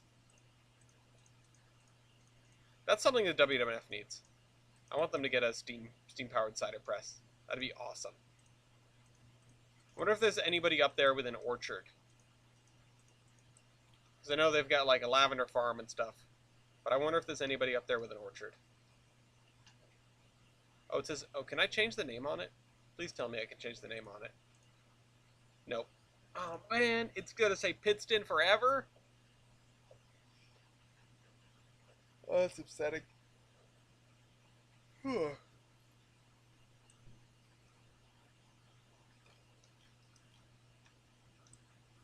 Okay. We've built our doodad. Oh, we need to put in a we need to put in a track end somewhere. And there isn't one there because all those tracks have been redone, so I've got to go back into Mason Valley. You.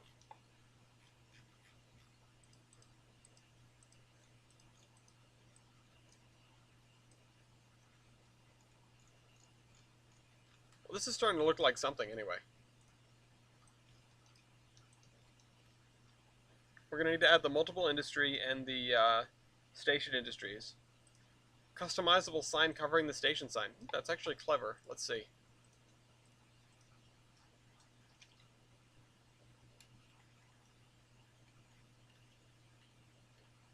Honestly, I'm not even worried about it. If somebody wants to reskin it, give it a shot.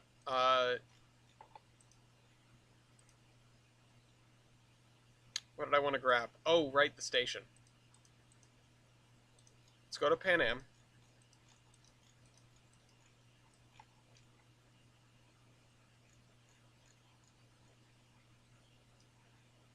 We use that for that. Let's grab this, which is the 15-meter invisible platform.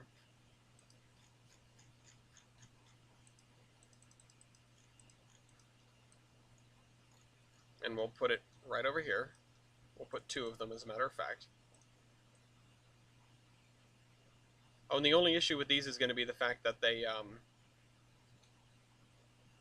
my nose is so itchy now. The only issue with these is going to be the fact that they, are going to be level, and I had just planned for the tracks to be sloped.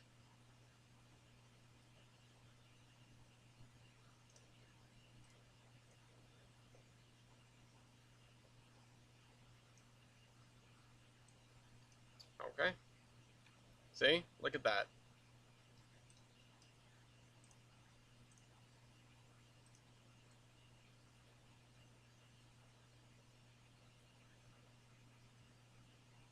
Oh, wow. That just, like, snapped right to it. I think, unless it's underneath it. Oh, and I had one more, like, very cool moment. So, yeah, a little bit of plus, a little bit of minus with regard to the trading cards today. Did find out that like I said, the woman who is, like, the head archivist at the Rare Museum of Pennsylvania is out on leave. Wish her the best. Hope everything's all right with her. And at the same time, I did get a response from someone who said, who allowed me to use his photograph of Canadian Pacific 2928. So that was very exciting. I was glad to see that pop into my inbox. Waiting on some other pictures. Still looking for, like, good pictures of 90 and stuff.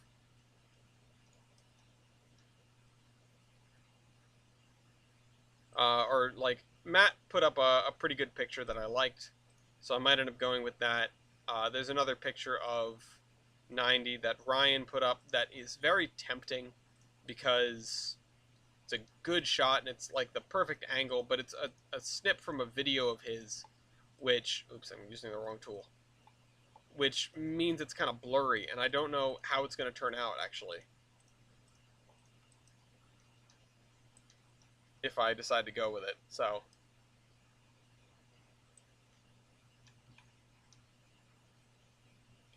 all right. So station.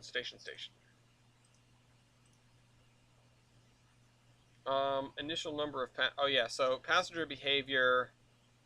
This is a morning peak station. Departing hours. Departing passengers. Let's just go with, like, 20.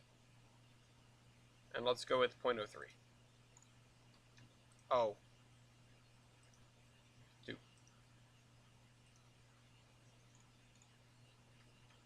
They're not that sunken into the ground. Let's try 0.04 just to see. Yeah, I don't think they're floating. That's good. All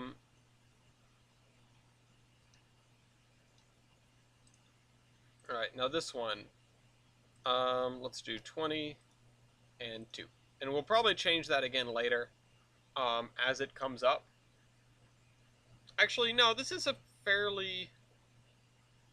If we assume these are directional, right? Oh, right. If we assume these are directional, and this thing's backwards, I just realized. Why are they over there? Oh god, we gotta spin it around. Hold on.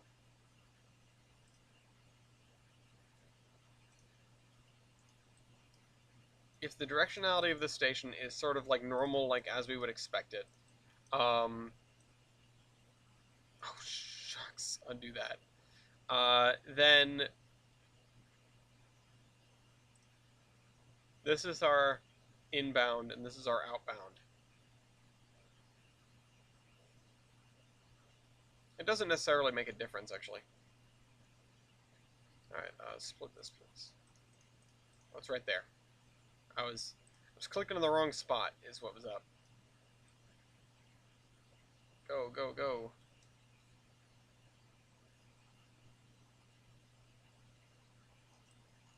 Is that correct? Looks like it's spot on.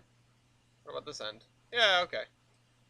Looks like it's spot on. I don't see any gaps in the rails. Oh, and it just clicked right in, didn't it? Except at this end. No, it clicked right in. I think. I mean, let's find out. If I grab this and drag it, does it take both tracks with me? Yes, it does. Okay, very cool. We have some clones here on the platform. Okay.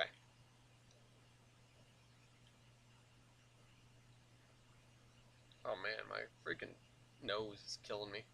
Okay, oh, and this needs to be straightened. And this probably does too at that. This needs to be straightened. And then this needs to be straightened, I would assume then? It didn't make a difference.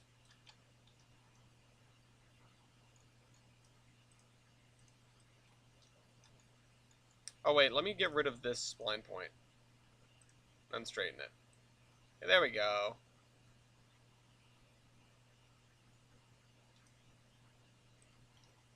And we need a multiple industry. Oh, we need to name these. We need a multiple industry first, though. Let's go grab that. Let's go grab the multiple industry from some other team track.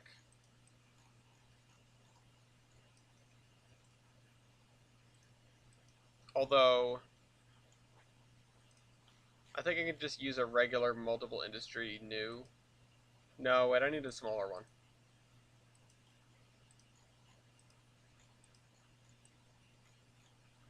Which means it can break, but oh well.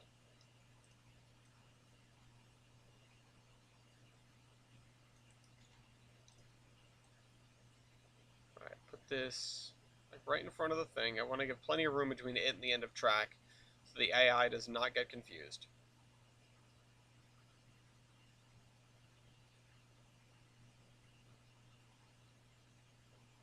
Turns out that it's a little not straight. Well, ain't we all? Just a tiny fraction.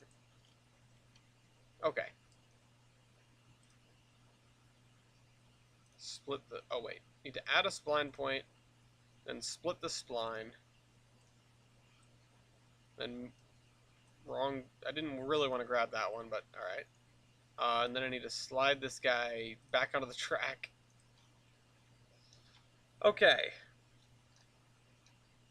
We're going to have to customize that, but for now I think we should just name it and name these two. So let me go to my standards. These are switches / facilities.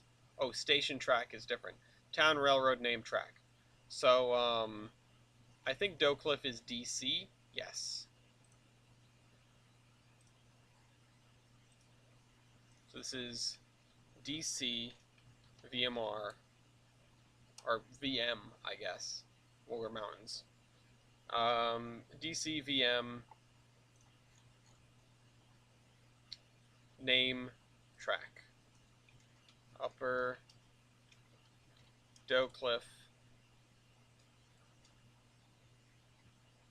2, 1, 1. We'll call it 1. Copy that. Upper Doe Cliff 2.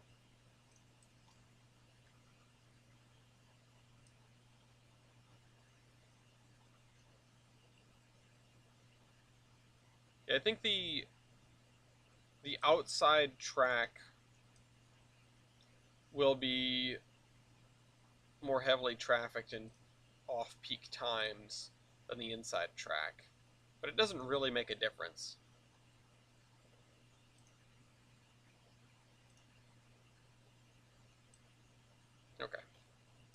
Now for this. Hopefully we don't break it. Let's check our standards. It's an industry track, town, railroad name use. So, why is it town/railroad? Oh, it's like railroad segment. So, DC, team track, goods drop off, I guess? DC. Oh, sorry. DC, team track, goods drop off. Yeah, there we go. Okay. Where were we? Now that we've done that,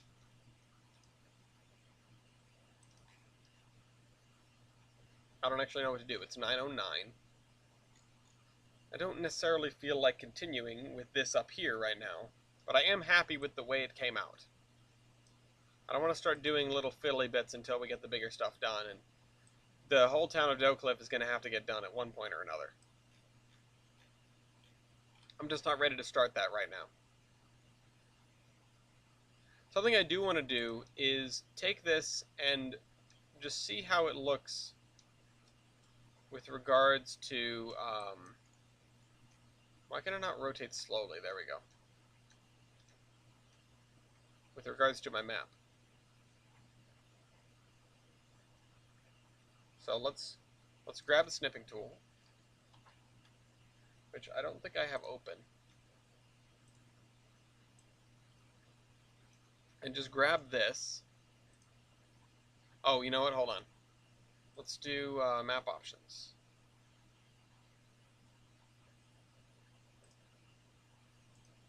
Oh, why? Huh? That's fine. I want to hide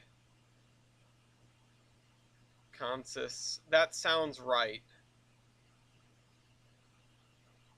Industry names.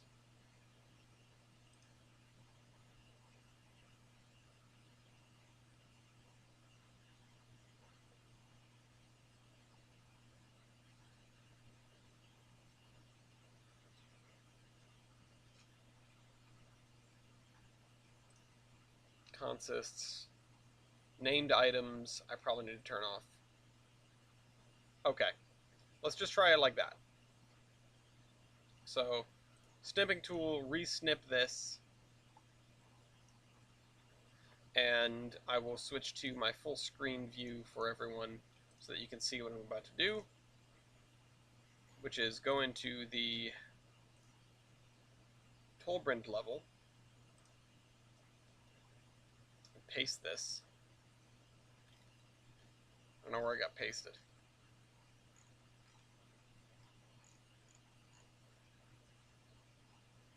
What? Hold on, where'd it go? It didn't. It doesn't seem to have pasted anything at all, actually. Did I not hit copy? Copy. Paste. Oh, there we go.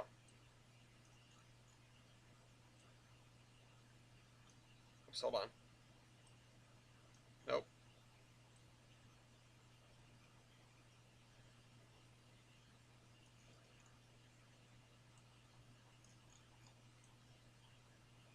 Oh, and I need to get rid of the background before it starts looking like disaster. So grab, or sorry, magic wand this, turn the tolerance way down, delete it, delete it, delete it. Okay. Except now it's kind of too small.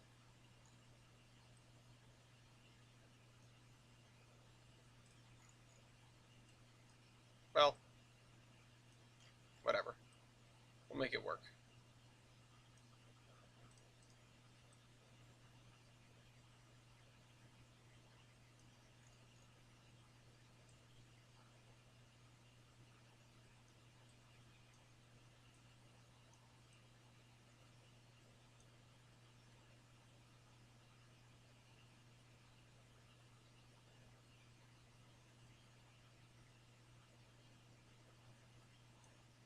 I'm focused. Yeah, so we're going in the right direction. We actually need to curve even further to the south.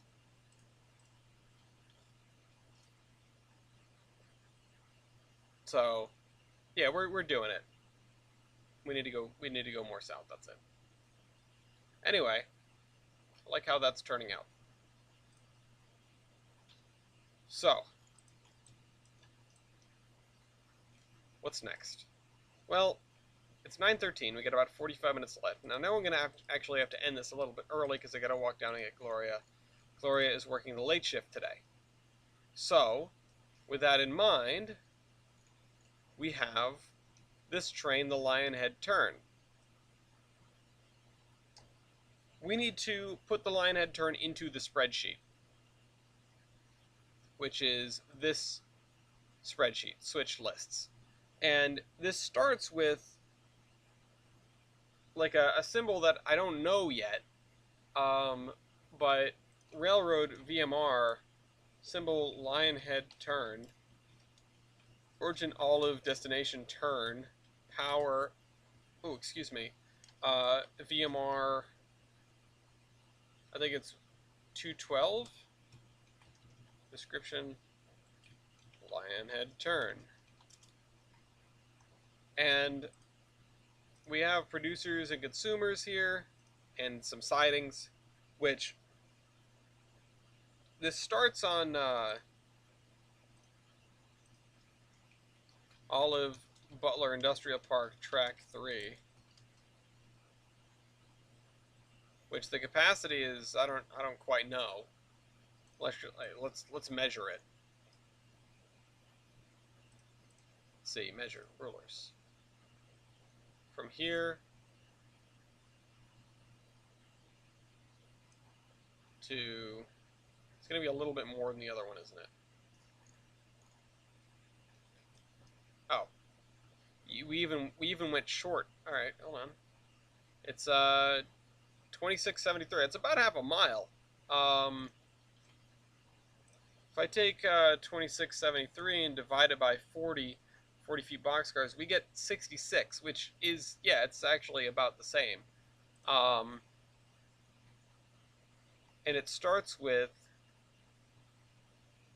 why is this -3? Oh, that's a balance, duh. Train, and I'm just going to say equals Lionhead Turn, because we don't have a name, we don't know what number it is yet. So, operations, cars. This is operation, like, 3 of the Lionhead Turn. Oh, and this is time, which we haven't set up yet. We actually need to do that for that. If we get this sorted out, we'll do that. We haven't programmed the Lionhead Turn yet, so we don't know what order it's actually going to be in,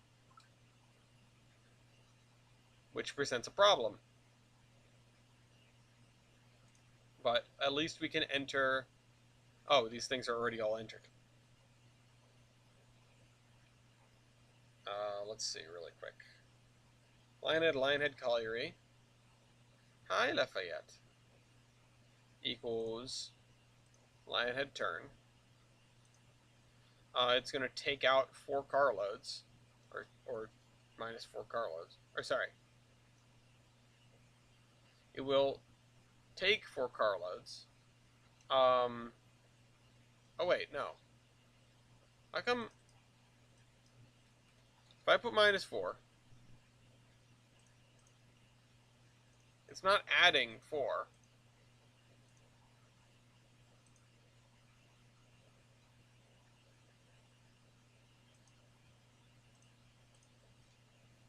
This needs 4.03 and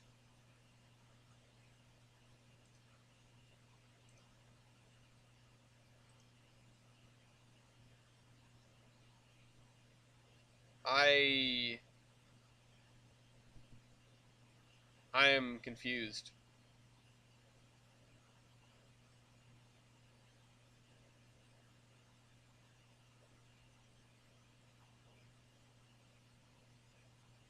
What does this mean? What did I do? Crap, I've confused myself in my own spreadsheet again.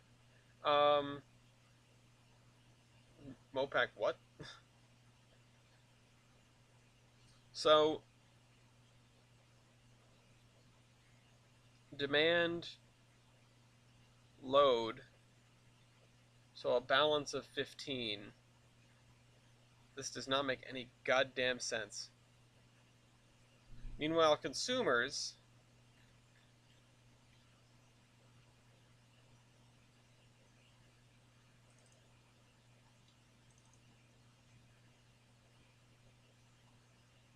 okay, so it's demanding 1, and this is loading, it's delivering 1 carload. Okay, so I still don't get it.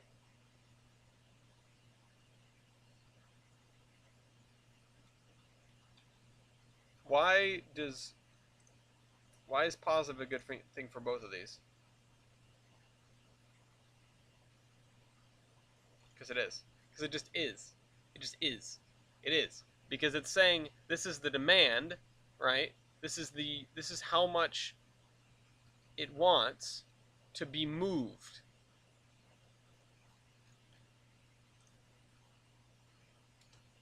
So it's changing none of that, but it is taking out 4 loads of coal. Okay. What else does it do? I don't think it takes anything else. Oh, the Elvira Valley grain.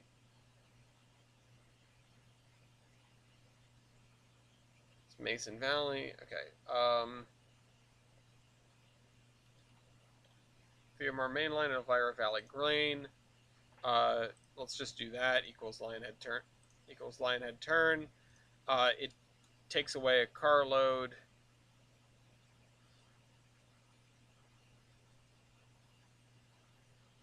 And does not change the number of cars that are there.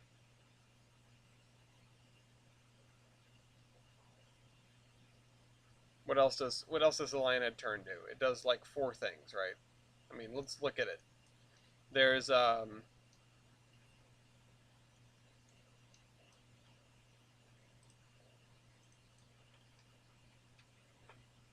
it does 5 things. So we've done that one, and we've done this one. We need to do this, this, and that. Those are all 3 over here. And they're all right here. So equals line head turn.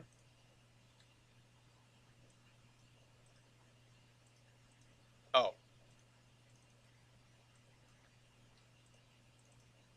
That's not how that works.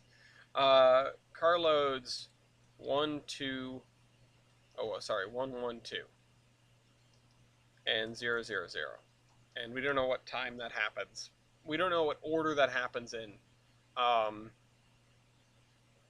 Presumably it'll go do Elvira first, or it'll do Elvira last, because then it can just back it up through the tunnel.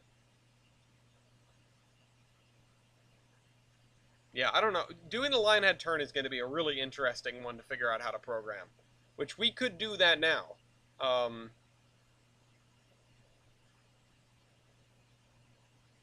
But the other thing we could do is actually start figuring out the RDC schedule, which these guys park in this quote-unquote diesel shed, and they have to back out over this very tight junction here.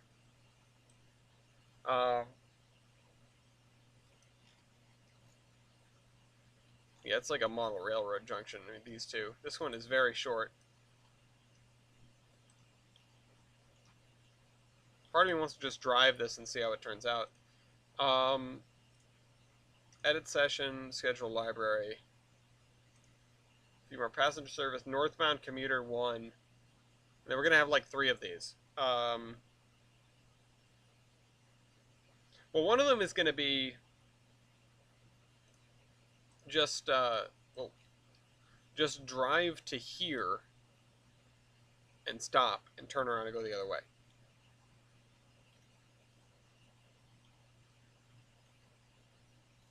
I also just realized this ATLS crossing is going to get mightily screwed up by that.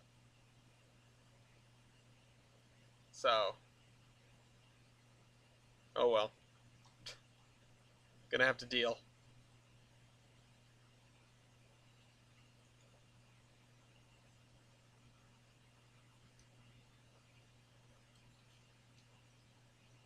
so they'll be able to go around him if need be. Yeah, I'll just pull him up to here on the second track, and then turn and send it back.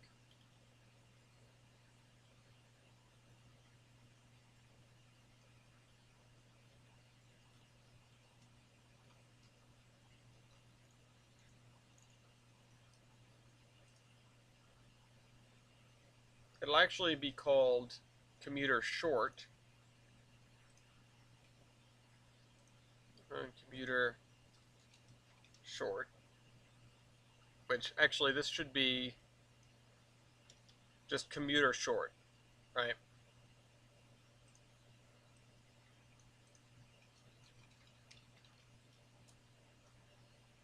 Which is going to be a very, very short schedule. Excuse me, sorry. Comprising navigate to, or sorry, drive to. Oh wait, why is this dot dot dot? Oh, interesting.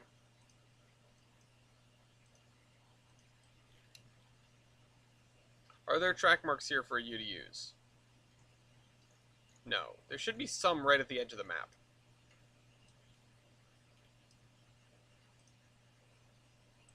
But, oh well.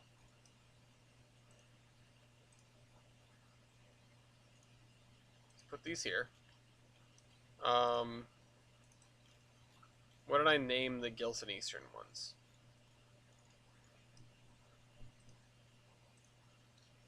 Let's copy that.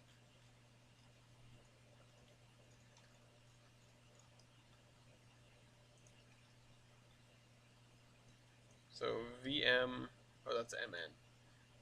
VM, North Staging Edge, track 1, I guess? This is track 2. VM, North Staging Edge, track 2.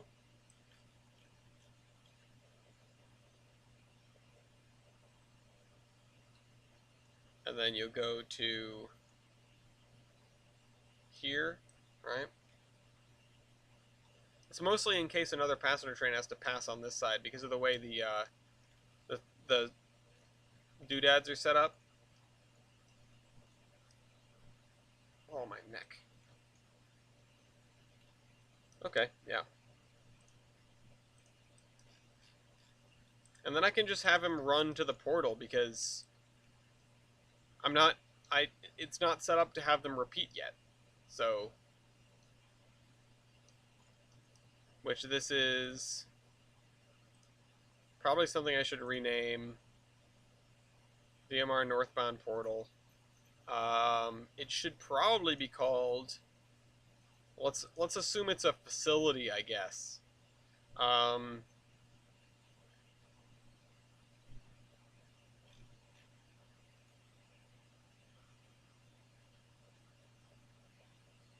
We don't have a north staging location. So let's just call it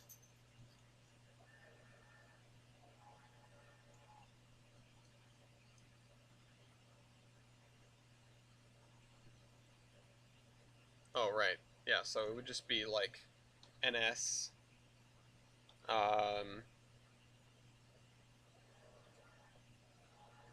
what did I call these? Because I had to use the location at some point. Didn't I? Oh, okay, it just says North Staging instead of NS.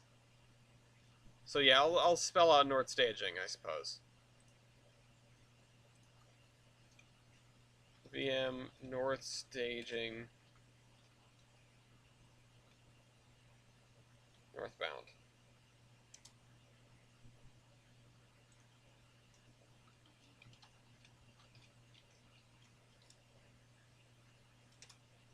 Okay. So let's throw that together very quickly. Schedule library, VMR passenger service commuter, short round trip. We'll say drive via track mark. Or did we start with that? No, we didn't. Drive via track mark. Yep. That's just how it does. via track mark. Um,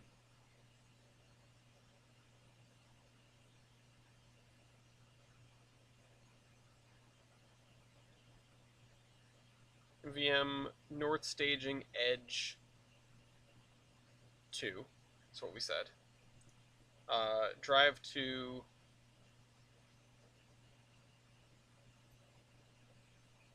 OL VM Olive, track 2, High Lafayette.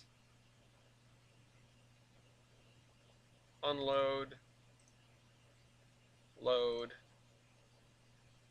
I have to check the timing on this because I might have to have it wait for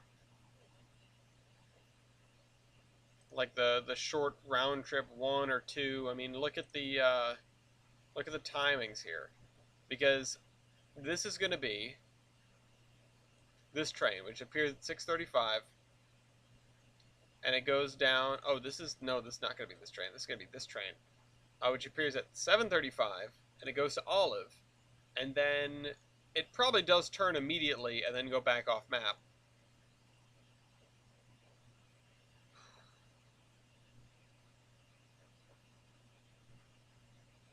Same thing with these two. They probably turn immediately and then go off map. Yeah, there's only, what, 15 minutes in between? Yeah, that's... Okay, yeah, I definitely don't need to be adding a wait here.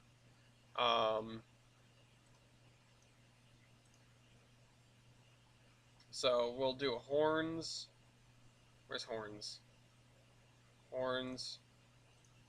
Wait for 5 seconds. And then derive via track mark. VM North Staging Edge 1. And then drive to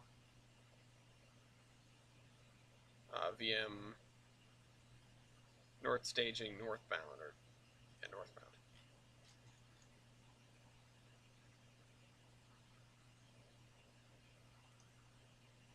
And with that, we actually need to assign, this is going to be the third trip here. So this is North Staging Commuter 2. Edit session.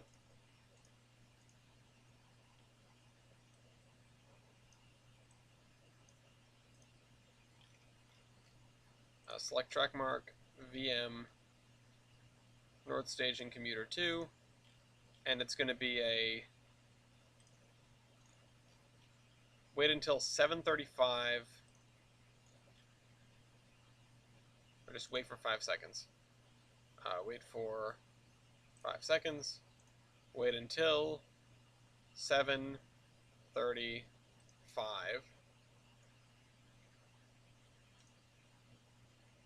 Wait for 5 seconds.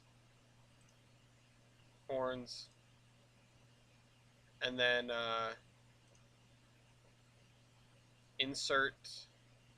copy commands from insert from library. Give me a short round trip. I forget, it doesn't... that's not super helpful.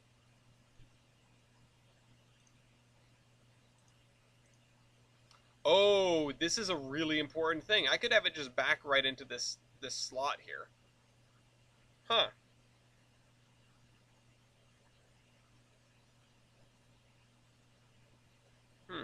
Interesting. But we'll see about that in the future. Because if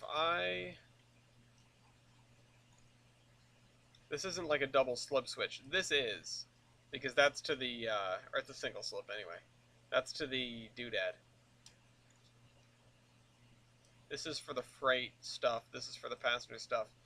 I think I should have a second track peel off here and come down and then pull into this yard, tuck it in like right here, because that will allow me to, sort of like right here, although that's because one of these tracks is passenger, one of them freight. It'll allow me to bring it right back down into here. Now, the only reason I'm not just going to send it back on the same track is because it might be passing a train right here. I don't want that to be a problem, especially if that train is long enough that it sticks out. I don't think it will be. I'm trying to limit train length to like 40 cars or so because of the limitations of my uncouple command. But we will see.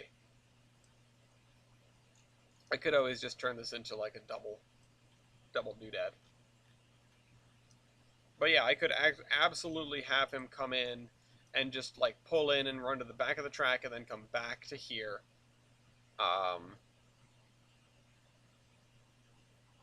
And then just get that schedule all over again, or whatever the next day's schedule is, or whatever the next schedule is. I suppose it would actually have to pull up further down, because these same consists run in the evening too. Maybe I should make a special thing for just these because they're never changing.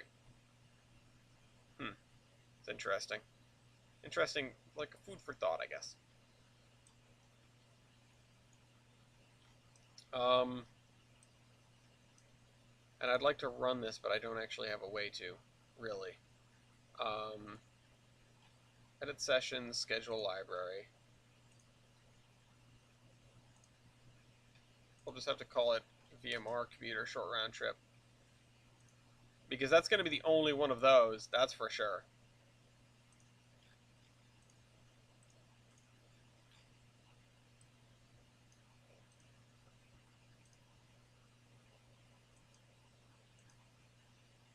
Copy commands from library VMR commuter short round trip. Let's put this back up so that I can see if anybody said anything.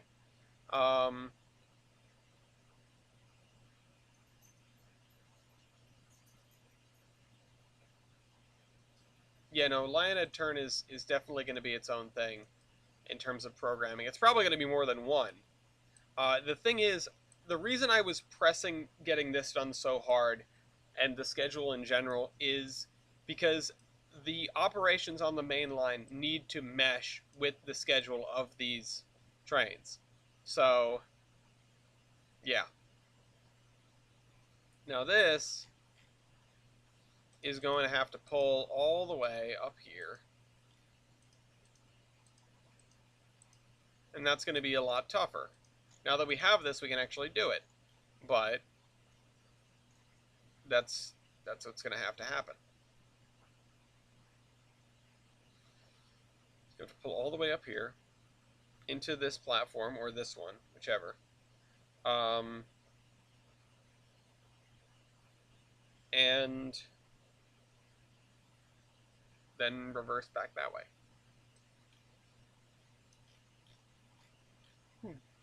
We need to put signals up for this, actually.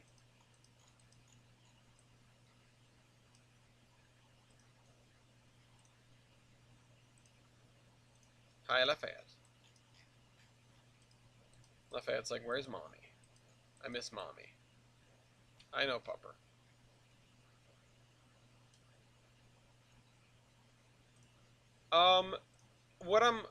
This isn't really a branch line. I guess you could call it that by a stretch. Well, no, this is not a branch line. I'm doing the passenger timetable first, is really what it is. And I'm fitting the freight schedule around it. It's gonna do a really firm job of dictating what like what trains can run where at what times, I guess you could say.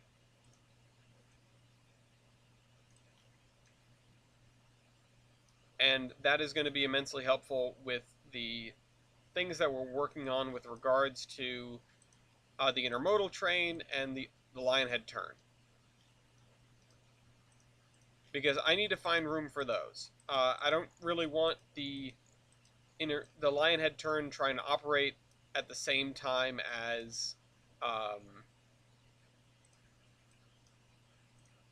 don't want to try and operate at the same time as the like the commuter service is running. So I needed to know how I could fit it in there. And it's not even like a priority thing, it's just that I don't want to clog the main line. You know, the fact of the matter is the passenger trains have to be there for when the passengers want to go somewhere, and the freight trains can show up whenever.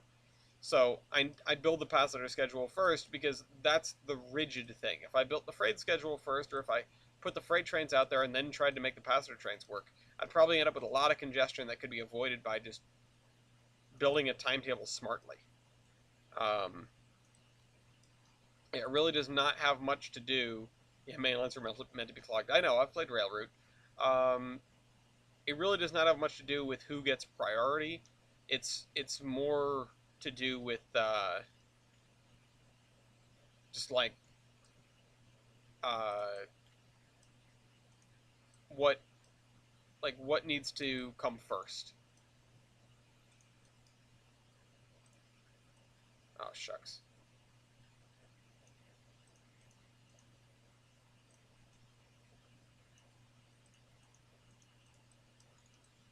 Oh man, look at this.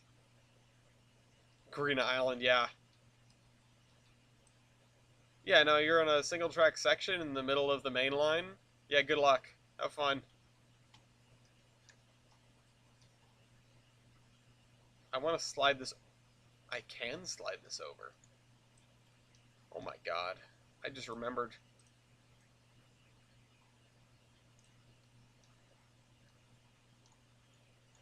Here's the thing though, there's not really enough room here to do what I want to do, which is have a train be able to like pull up through the station before hitting the next signal. And that's probably why I'm going to do, let's see.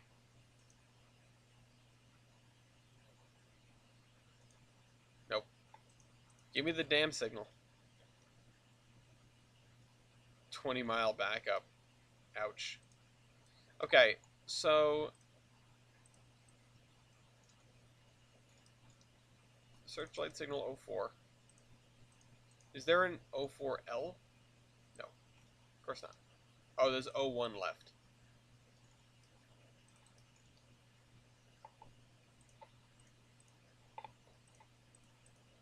Okay.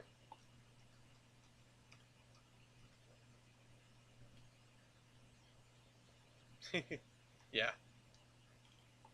I did not get to go to many op sessions at the NEB&W because of my tutoring, but it was op sessions at the NEB&W are in no small part what inspired me to make the VMR a single track mainline for most of it.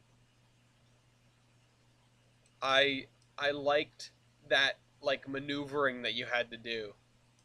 Or I liked the concept of it, I suppose.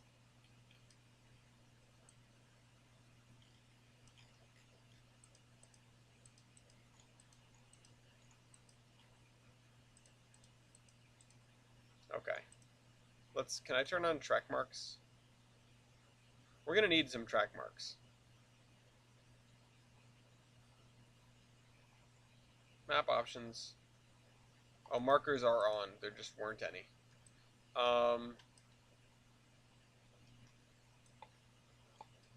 I like how that area came out.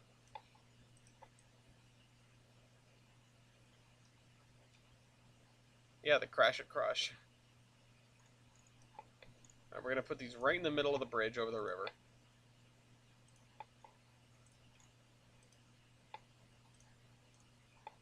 This is going to be, let's see, standards, track marks, railroad town location, VMDC, big bridge. Um, this is track 1.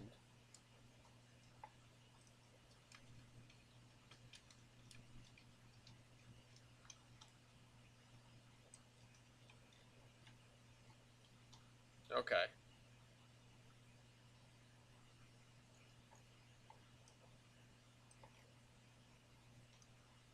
And we will have to be we will have to be conscious of where we're going to maneuver trains, basically. Um,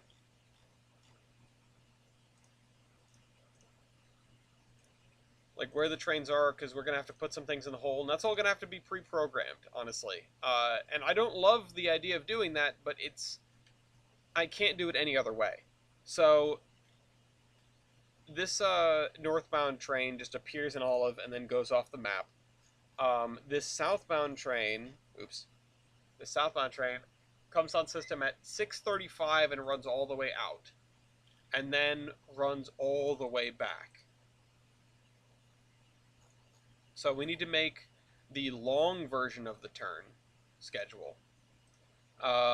Schedule library, VMR passenger service, VMR commuter short round trip, and then I need to copy this. The fact that I can copy it is amazing. And we're going to call it VMR commuter long round trip.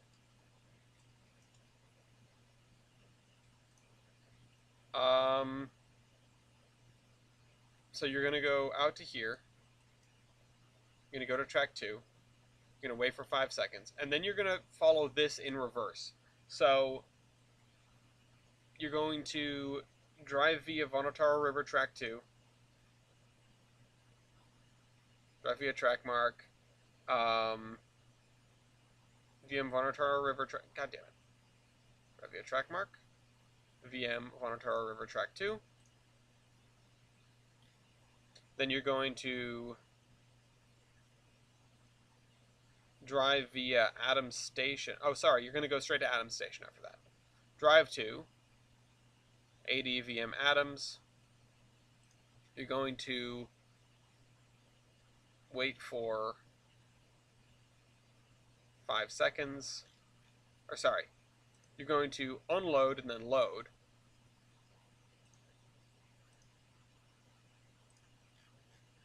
And then horns. And then wait for 5 seconds. And then you were going to drive Little Creek 1, drive via track mark, Little Creek 1. Remember, all this would be done via train orders, pretty much. Like, yeah, the signals are there, but all this stuff is, all the meets are going to be pre-planned. And then you're going to drive via Bristol Curve, drive via track mark, VM Bristol Curve, and then you're going to drive via track mark.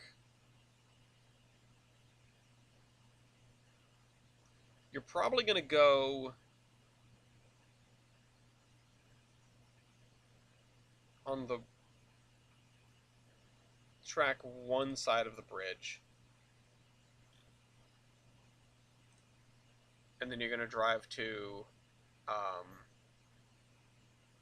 DC Upper Doe Cliff, platform 1.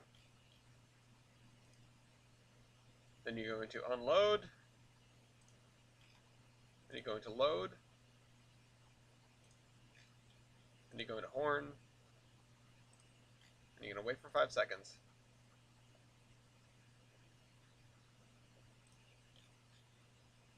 And then you're going to go and do that backwards. So you're going to drive via track mark, VM Big Bridge, track 1. You're going to drive via track mark, Bristol Curve. You're going to drive via track mark,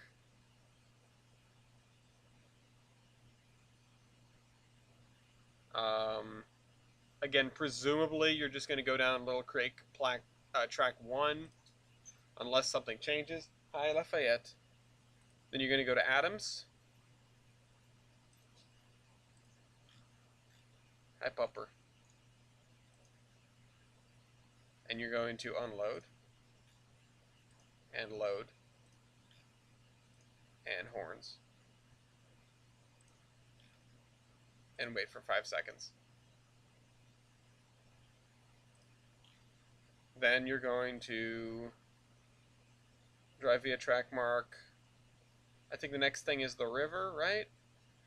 Vonotaro River, track 1. And then drive to OL, VM Olive, track 1, and then you go into unload, and then load, and then horns, and then wait for 5 seconds. And then you're going to drive to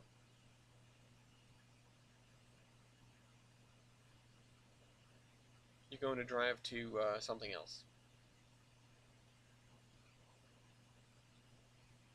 Oh, you're going to drive via track mark VM staging edge track 1, and then you're going to drive to the portal and kill yourself.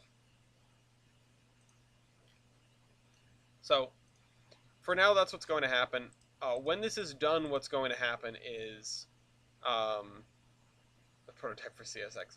When that's done, what I'm going to have happen is these guys are actually going to pull off here. Or sorry, here. I'm probably going to have them fly over everything or pull off early and go up this way, and then pull into one of 3 tracks for commuter ops the following day. Or because we know how this works, yeah, I could have them pull into like a holding track, and they're gonna get additional scheduling anyway. Oh, my back. Okay.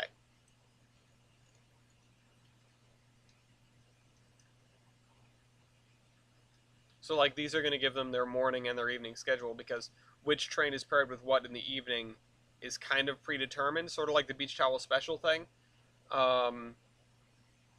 where the train that pulls in first, so this 6:50 train is going to become this 5:30 train, and this 7:50 train is going to become this 6:30 train. And there they go. That sort of thing. But right now, I need to edit the session, schedule library. Oh, sorry, not the schedule library. I need to go and do this, North Staging. I need to do scroll all the way to the bottom. I need to do add new track set entity. VM, North Staging, commuter 1. I basically need to copy what's down there. Wait for 5 seconds. Wait for 5 seconds. We'll swap in the difficult stuff after this. Horns. And then copy commands from. Oh wait, these should be backwards, shouldn't they? Are they all like this? It should horns and then wait for 5 seconds. Come on. What am I doing?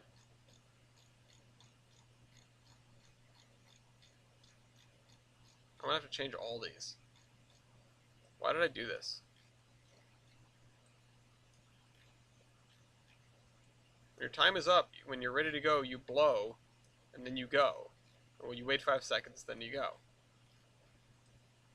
Idiot. The horns is always before the wait.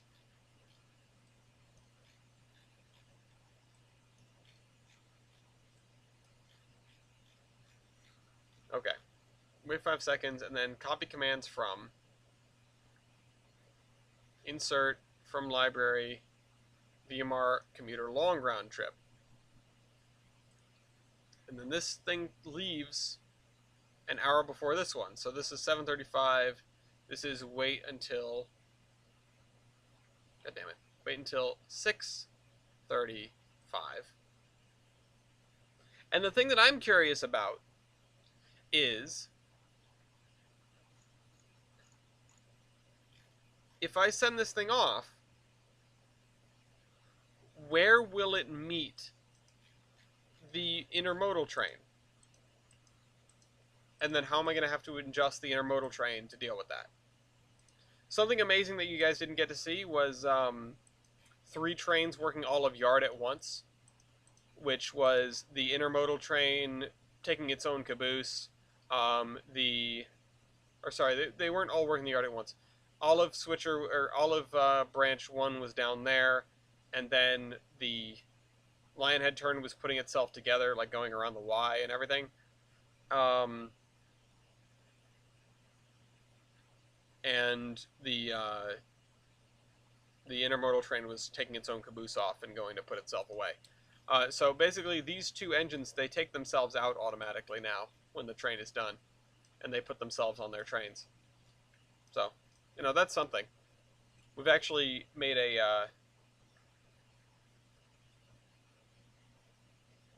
we've made some decent progress with the AI, and now we just need to test it. So, I sometimes will do AI testing just on stream in the Discord. For those who are not in or don't have fan rank, it'll be in the streaming recording Discord. You should get in there.